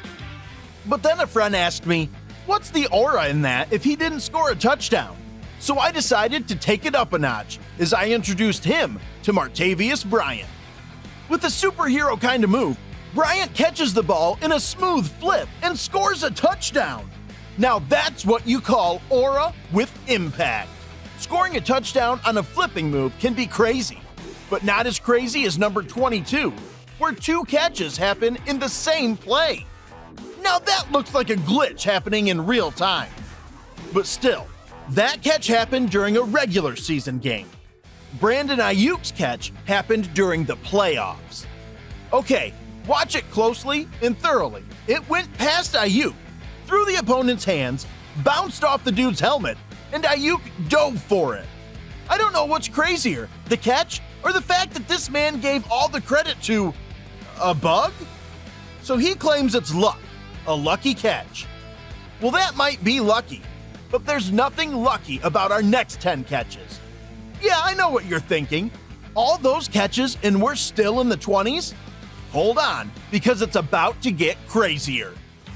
Like our next one, where a catch marks a player's name in the NFL history books. Keenan Allen was on the brink of doing something that only NFL legends do. He was about to hit the top 50 for most receiving yards in NFL history. No freaking way! Dude wrote his name into the history books with a spinning one-handed catch. Now that's what Stephen A. would call bonkers. But making history and making his squad win the game is one thing. This is Torrey Smith, and he was in tears before the game because he was dealing with the worst news possible. The day before, his younger brother, Tevin, died in a motorcycle crash. So not only was Torrey devastated, but nobody expected him to be at the game. Until he suited up, just so he could pull off some crazy catches for his brother. Making unbelievable catches and scoring touchdowns was one thing, but what mattered the most to Torrey was seeing his team take home the win. And so as he watched on from the sidelines, one play brought him so much joy in the midst of it all. The joy was overflowing because Torrey knew his brother watched down from heaven and was proud of him. And not only that, but a kind gesture was also made by his team. Oh, that's so emotional. All right, enough for the emotions, because not all catches come from a sad tale. Some do come in a record-setting way. Like this next player, who took things from crazy to extreme. Rob Gronkowski was just an NFL star about to do something legendary. You know, trying to set a world record. But what's crazy is that he needed nearly an entire stadium cleared out to do it. The record? He was aiming to achieve the highest catch in history. 640 feet above him was a helicopter with people throwing down balls for him to catch. After a few failed attempts, Rob kept his nerves calm and he delivered on his goal. Watching a man raise the bar so high, you can't help but be proud of Gronk. Making history is cool and all, but that was after a bunch of attempts. Unlike A.J. Brown's catch in a real game that made fans call it the catch of the year.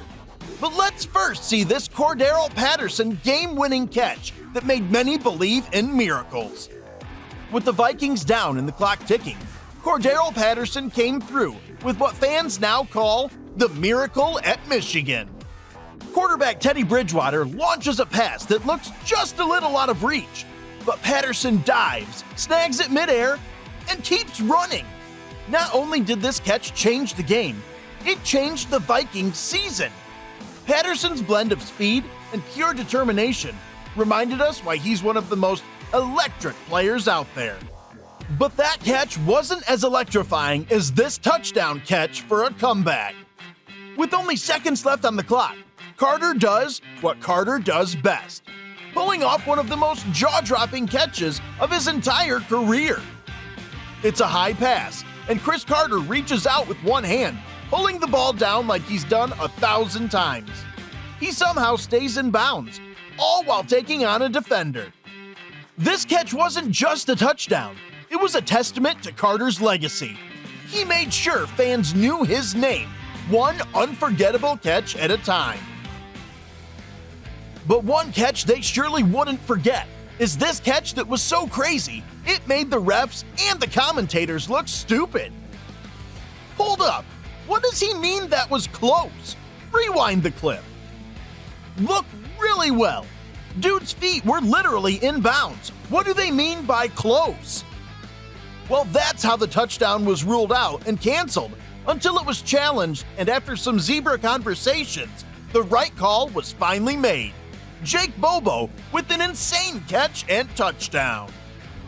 But that catch wasn't as insane as this catch, where the player had only a 3% chance of scoring a touchdown. Would you look at that? Man was just a shoelace in bounds to score that touchdown. But that's just the camera effect on our eyes after watching it so many times. The touchdown was called no good at first, but after some off-field analysis. But what's even crazier is when the analysis experts dug into their stats. According to their calculation, Sutton's catch had a 3.2% chance of being caught in bounds. But not only that, it made its way to the history books as the least probable play to be completed in NFL history. What a catch! That's surely going to go down as one of the classic tales of the NFL. Now, speaking of classics, we have Dolphins' Jarvis Landry making a circus catch. The Dolphins pull out a classic trick play, and Jarvis Landry is ready. The flea flicker sets him up for a wild catch that leaves the defense scrambling. Landry contorts his body mid-air, catching the ball in a way that looks more like gymnastics than football. This wasn't just any catch. It was the exclamation point on a play that made defenses everywhere take note. Landry showed that when it's time for a big play, he's the guy. For big games, you might want to look past Jarvis Landry and look to Mike, because this next catch has that "I'm him" written all over it. With the game slipping away, Mike Evans takes it upon himself to bring the Bucs back into the fight. And with one massive leap, he does just that. Evans reaches out with both hands, stretching every inch of his frame to pull in the pass right before stepping out of bounds. It's not just a catch, it's a lifeline. Evans puts the Bucs right back in the game with one gravity-defying grab. That's the kind of play that makes fans lose their minds. And do you know what's going to blow your mind? Our top 10 craziest catches in NFL history. The legendary helmet catch by David Tyree during Super Bowl 42. In a down-to-the-wire game against the Patriots, Tyree pulled off one of the craziest catches in NFL history. With only 2 minutes left, Eli Manning managed to escape the pocket and launched the ball Tyree's way. Defender swiped at him, knocking his left hand off the ball, but Tyree wasn't done. He somehow pinned the ball to the top of his helmet until he hit the ground. Dubbed the greatest play the Super Bowl has ever produced, this catch didn't just make the highlight reel. It sealed an epic upset win for the Giants and left fans, players, and commentators in absolute disbelief.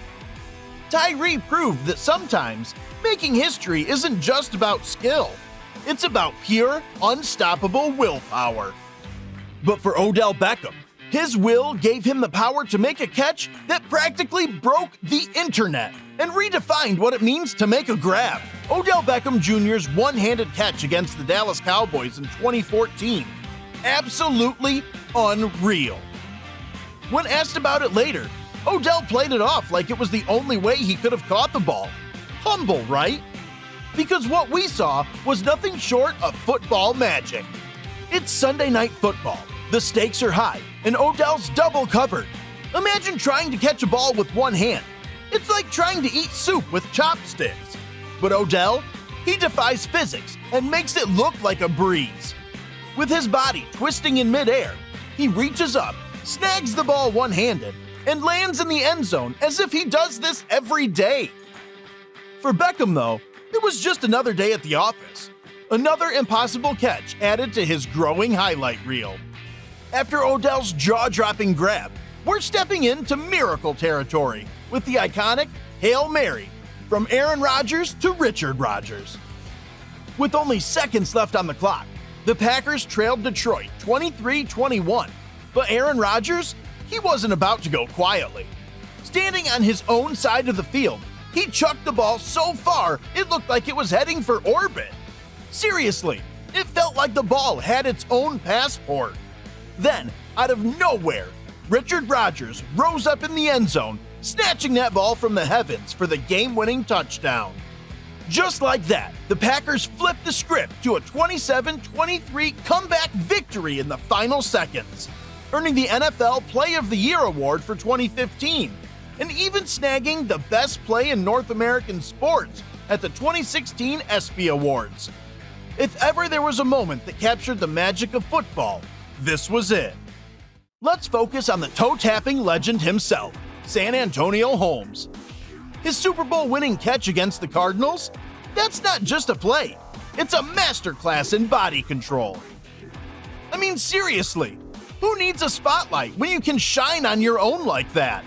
As the ball sailed toward him, Holmes extended his arms, leaning so far out he was practically in the stands. With both hands, he snagged the ball while barely keeping the toes of his left foot inches from the sideline. And then, just for good measure, he tapped his right toes down too before tumbling out of bounds. The refs called it a catch, and the replays confirmed it. With just 35 seconds to go, he put the Steelers up 27-23 and clinched their win. Holmes didn't just catch a football, he caught a moment that would live forever in Super Bowl lore. And you gotta wonder, how many backyard sessions did it take to nail that toe tap perfection? Speaking of perfection, here's one play that belongs in the history books. Then you're missing out on one of the most iconic plays in NFL history, courtesy of Dwight Clark. In the 1981 NFC Championship game, with everything on the line, Clark pulled off a leap that looked more like a flight. Almost defied gravity. I'm telling you, he must have had springs in those shoes. This wasn't just a touchdown, it was a game changer. A single moment that sealed the 49ers' place in history and launched them to their first Super Bowl. Even if you aren't a Niners fan, odds are you know the catch. It's pure legend. Alright, here's another one for the books, called The Immaculate Extension by Antonio Brown. It's 2016. The Steelers are facing the Ravens in a heated rivalry game with playoff dreams on the line. With just 9 seconds left on the clock, the Steelers were down 27-24. Ben Roethlisberger finds Brown cutting across the middle, and as he catches it just shy of the goal line, he's immediately hit by 3 defenders, all piling on him. But Brown, he's not going down without a fight. With the game hanging in the balance, he stretches his entire body out over the goal line, still clinching the ball while being tackled, and manages to score the game-winning touchdown. Steelers fans went wild, and honestly, anyone watching couldn't believe what they just saw. It was a moment that proved Brown wasn't just a receiver, he was a force of nature. The Immaculate Extension? Legendary. When we say the word legendary, nothing beats our top 4 catches in NFL history. Make way for the most legendary catches of all time. Kicking off our top 4, we've got the catch that practically wrote the book on iconic plays. Franco Harris's Immaculate Reception. It's 1972, and the Steelers are hanging on by a thread against the Raiders. Just 22 seconds on the clock, down 7-6. Terry Bradshaw lets a pass fly, but it gets deflected. A near disaster. But then, like a hero from the gridiron gods, Franco Harris scoops it up just before it hits the ground and sprints for a touchdown. The crowd goes wild, and the Steelers pull off a 13-7 victory. Luck or skill? Maybe both. But one thing's for sure, this catch wasn't just the Steelers' first playoff win in 25 years. It became a timeless NFL legend. And we're just getting started. Now, moving from historic to game-changing, let's dive into Tracy Porter's Pick 6, the moment that flipped Super Bowl 44 on its head. The Saints are facing off against the Colts. Peyton Manning launches a pass, only for Porter to swoop in, intercept it, and sprint to the end zone as if he's racing for Olympic gold. Saints fans lose their minds as Porter delivers the Pick 6 that seals New Orleans' first ever Super Bowl title. This wasn't just an interception, it was a statement. The ultimate I got this moment that forever etched Porter into NFL lore. From defensive brilliance, we jump into pure grit with the helicopter by John Elway. Now, technically this isn't a catch, but you can't talk about wild NFL moments without this one. Super Bowl 32. Broncos vs. Packers. With the game and his career on the line, Elway takes off, leaping over defenders. He's spun around mid-air, twisting like a chopper blade before crashing down and securing the first down. Elway didn't just make a play, he put his body on the line to win. It's the kind of gutsy move that shows why he's an absolute legend. And trust me, we're saving the best for last. Finally, for the craziest of them all, we have Mario Manningham's sideline catch in Super Bowl 46, somehow maintaining perfect control as he secures the ball along the sideline. It's as if he's balancing on an invisible tightrope, all while cradling a game-deciding pass. That wasn't just a catch.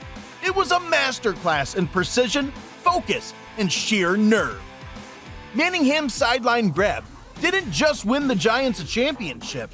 It clinched his spot at the top of our craziest catches in NFL history. This list is scary, right? But it's not as scary as some of the wild things we've seen NFL players do in the game. I can't lie, that was a crazy catch. But have you seen a referee make a catch before? Trust me, you have to see the times NFL referees were caught cheating. From a deflated ball to a referee taking bribes. Did they deflate footballs during their championship game? These are the wildest times NFL referees were caught cheating. Dez Bryant's non-catch moment still gives the Cowboys some sort of PTSD. It was the 2014 divisional playoff game between the Cowboys and the Packers. And with just over 4 minutes left on the clock, Bryant leapt into the air, grabbed the ball, and made what any reasonable person would call an incredible catch. But, of course, as soon as Bryant went to the ground, the refs got busy dissecting the play like they were surgeons. And in a decision that sent shockwaves through the football world, they decided that Dez hadn't really caught the ball. Why? Well, apparently, the ball moved an inch or two as he extended toward the goal line. Suddenly, that amazing moment was reduced to nothing, and the Cowboys' hopes of advancing took a nosedive. Fans, analysts, and even players were left scratching their heads, thinking, wait, that's not a catch? Really?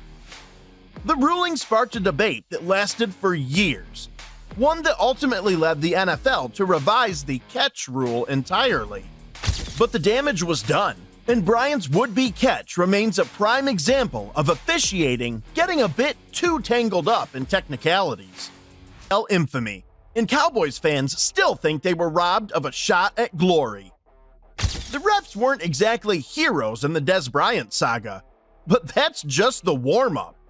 Next, we dive into Bountygate, where missed whistles turn dangerous hits into a full-blown scandal. Remember the infamous Bountygate scandal of 2012? A saga that proved some hits were just a little too good to be true. While that alone was enough to send shockwaves through the NFL, the real eyebrow raiser was the officiating, or lack thereof. Watching some of these games, you couldn't help but notice that the refs seemed to conveniently turn a blind eye to certain, let's call them overzealous hits. Quarterbacks getting pummeled well after the throw, receivers taken out midair, yet somehow the flags stayed firmly in the refs' pockets. Selective enforcement, anyone? One with a working set of eyes, wondering if the officials were on the same bounty payroll. The hits were vicious, and the silence from the referees was deafening. Were they complicit or just clueless? Either way, after the hammer of justice descended on everyone involved, and the refs were left out, it was clear that the refs weren't in on it. But then, when the game gets just a little too dirty, and the people meant to keep it clean look the other way, it does make you wonder. With Bountygate, it seemed like the refs conveniently lost their whistles. But for Pete Morelli in 2015, it felt like he found all of them at once, especially when the 49ers were on the field.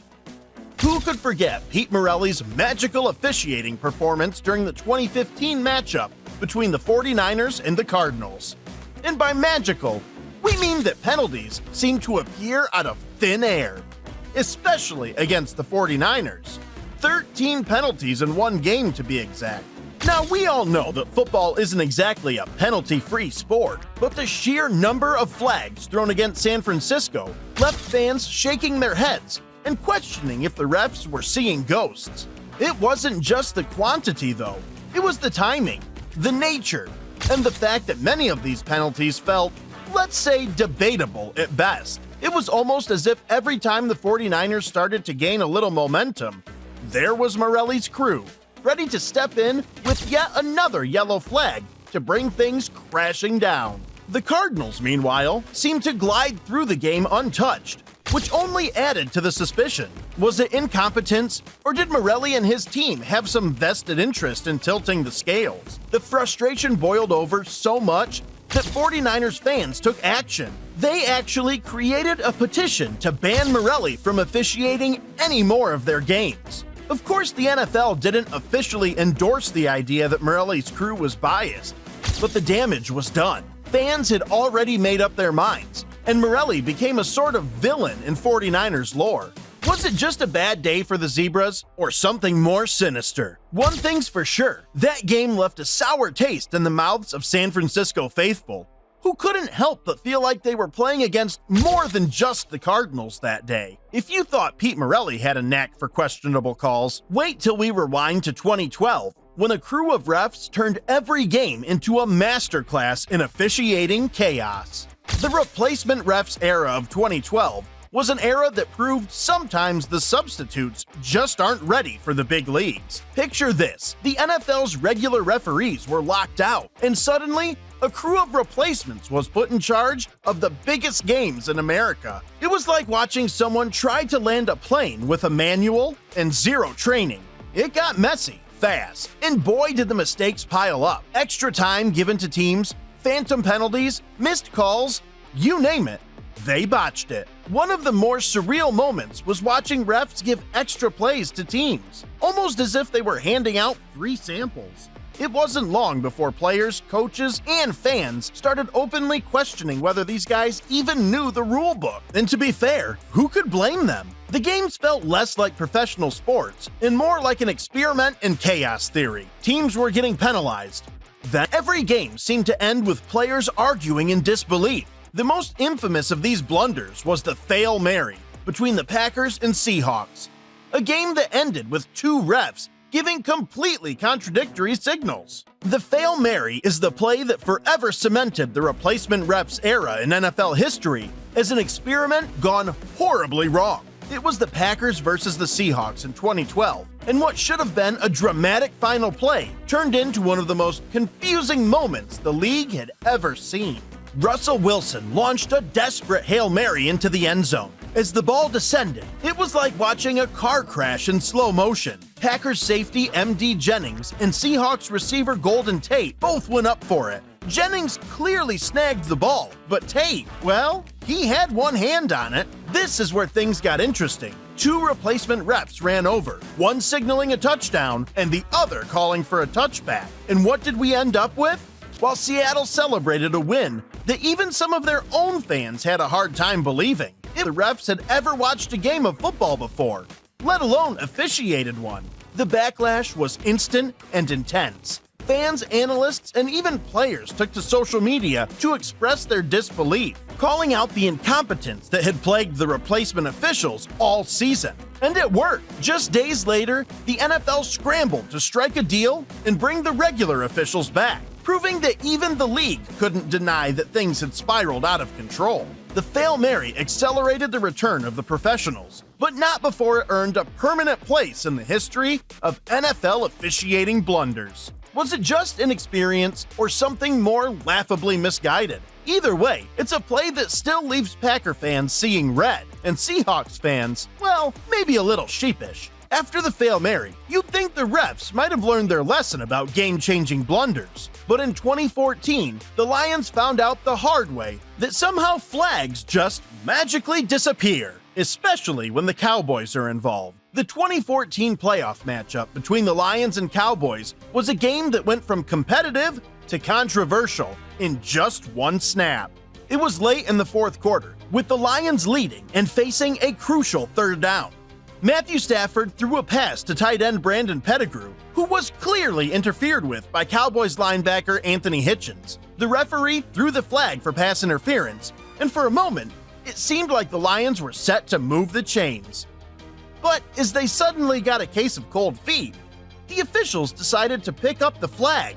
No penalty, no explanation, just nothing. To say this decision raised a few eyebrows would be an understatement. The Lions, their fans, and pretty much anyone with a decent view of the TV screen were left dumbfounded. The call reversal was like a magic trick. 1 second the flag was there, the next it was gone. and so were the Lions' hopes of advancing. Naturally, accusations of bias toward the Cowboys came rolling in, especially given the fact that Dallas was, let's say, a favorite when it came to ratings and hype. Was it just coincidental indecisiveness, or did the officials have a bit more interest in keeping America's team in the spotlight? The outrage that followed was swift and relentless. Bleacher Report and other sports outlets called it out, dissecting the incident from every possible angle, with fans feeling robbed of what could have been a fair ending. In the end, it's one of those moments that makes you wonder just how much influence the people in stripes really have over the outcome of the game, and whether sometimes, just sometimes, they might be a little too eager to help the star of the show stay center stage. The Lions weren't the only ones left bewildered by officiating decisions. A few years later, it was the Jets' turn. Facing the Patriots in 2017, when a touchdown reversal left everyone wondering if the refs had lost their touch. This game featured a classic officiating blunder that had Jets fans crying foul and the rest of the league shaking their heads. The moment in question? Austin Seferian-Jenkins appeared to have scored a crucial touchdown for the Jets, bringing them within striking distance of the Pats. But wait, just as Jets fans were about to celebrate, the referees decided to take another look. After a lengthy review, the officials overturned the touchdown, ruling that Seferian-Jenkins had fumbled the ball into the end zone and out of bounds, which somehow magically turned into a touchback for the Patriots. Now, if you were watching that replay, you probably did a double take. It looked like Seferian-Jenkins had control of the ball the whole time, and even if it jostled slightly, it was hard to argue that it wasn't a score. But hey, it's the Patriots, and if there's one thing we've learned over the years, it's that they tend to benefit from, let's say, conveniently interpreted rules. Jets fans were livid, and accusations of favoritism came pouring in. Was this just an unfortunate mistake, or did the Stripes have a bit of a soft spot for Brady and company?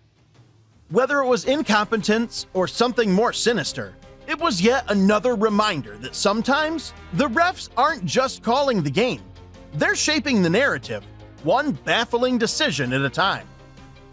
If there's one thing we've learned, it's that the Patriots always seem to find themselves in the middle of a good controversy.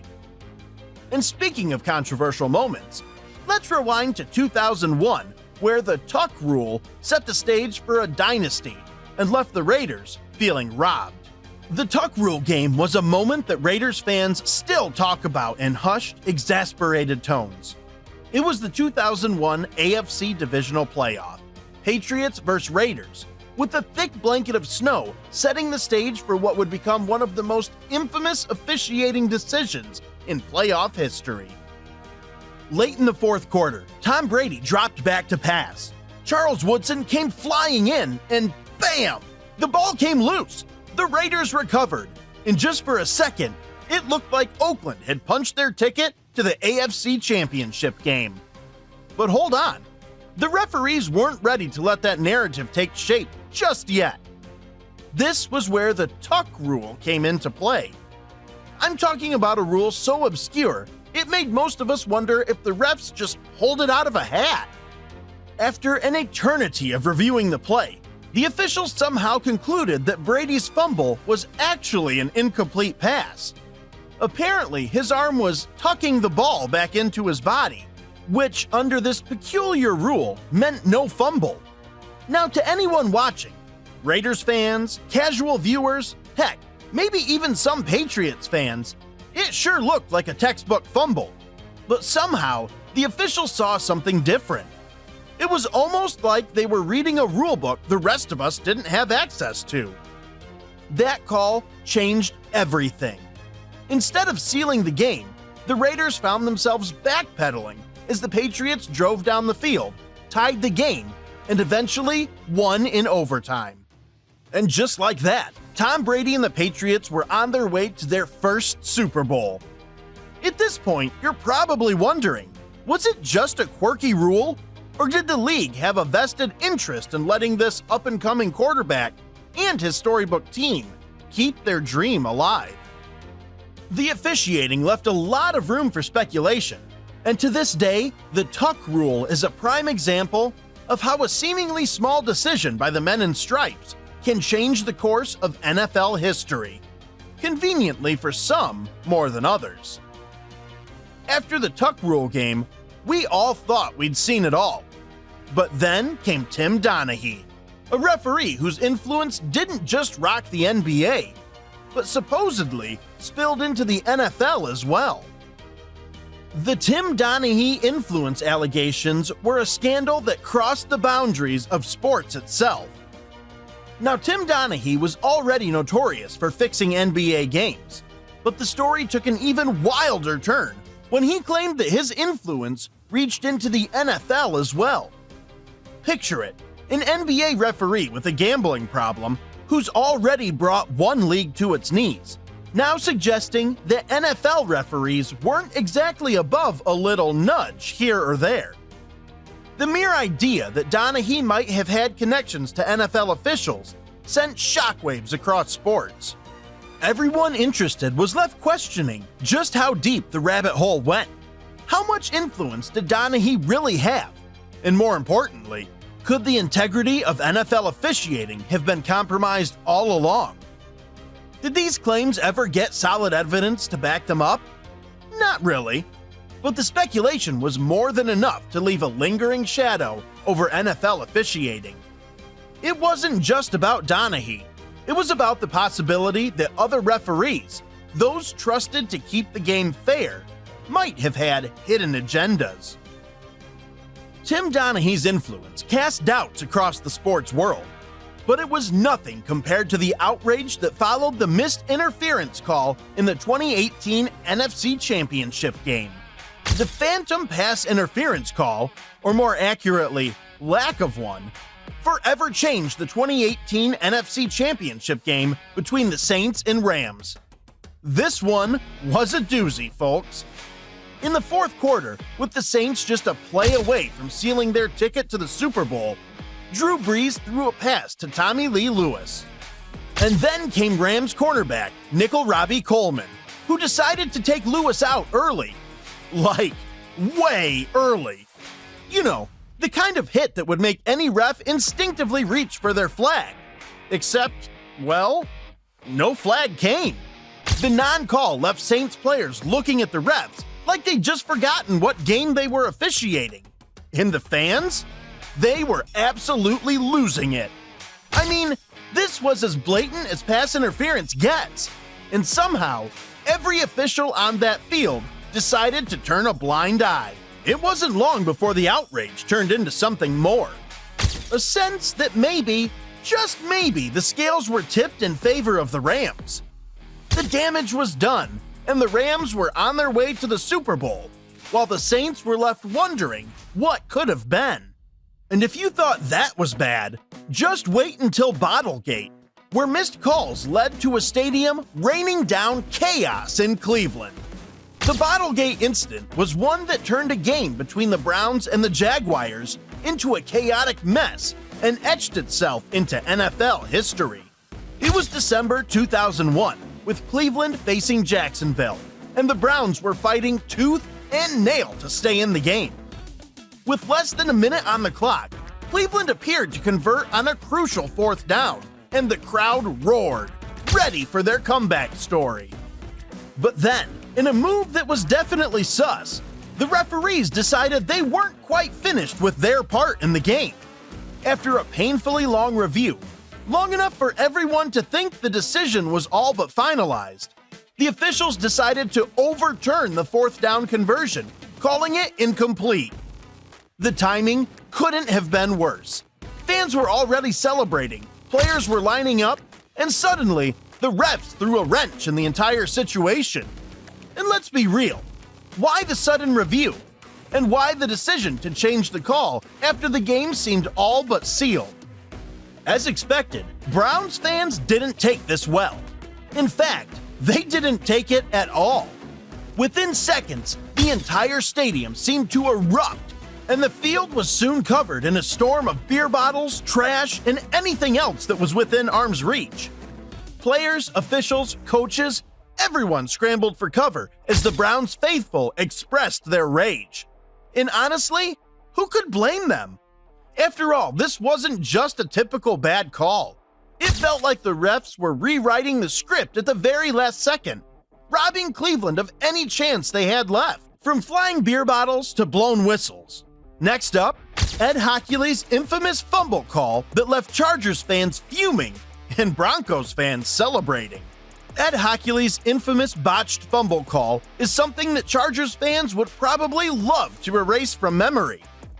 It was 2008, and the Chargers were facing off against the Broncos in what was shaping up to be a thrilling down-to-the-wire finish. The Broncos had the ball, and Jay Cutler dropped back to pass. Suddenly, the ball slipped out of Cutler's hand, clear as day, and the Chargers recovered. Or so everyone thought. This was when Ed Hockley, one of the NFL's most recognizable officials, blew the whistle and called the play an incomplete pass. To anyone watching, it looked like Cutler had clearly lost control before his arm went forward. But Hockley's call took what should have been a fumble recovery and handed it right back to Denver. And just like that, all the momentum shifted. With a second chance in hand, the Broncos drove down the field and scored, ultimately winning the game 39-38. Hockley, to his credit, admitted afterward that he had made a mistake. But let's be real, that did little to soothe the sting for the Chargers and their fans, who had just watched their victory slip away thanks to a blown call. But if you thought that a blown fumble call was frustrating, wait until you hear how the refs handled some mysteriously deflated footballs during Deflategate. Everyone knows Deflategate is Tom Brady's infamous affair with slightly softer balls. No pun intended. But here's the thing. While the spotlight was on Brady and the Patriots, me and a few more football enthusiasts had a couple of questions about the role of the referees that night.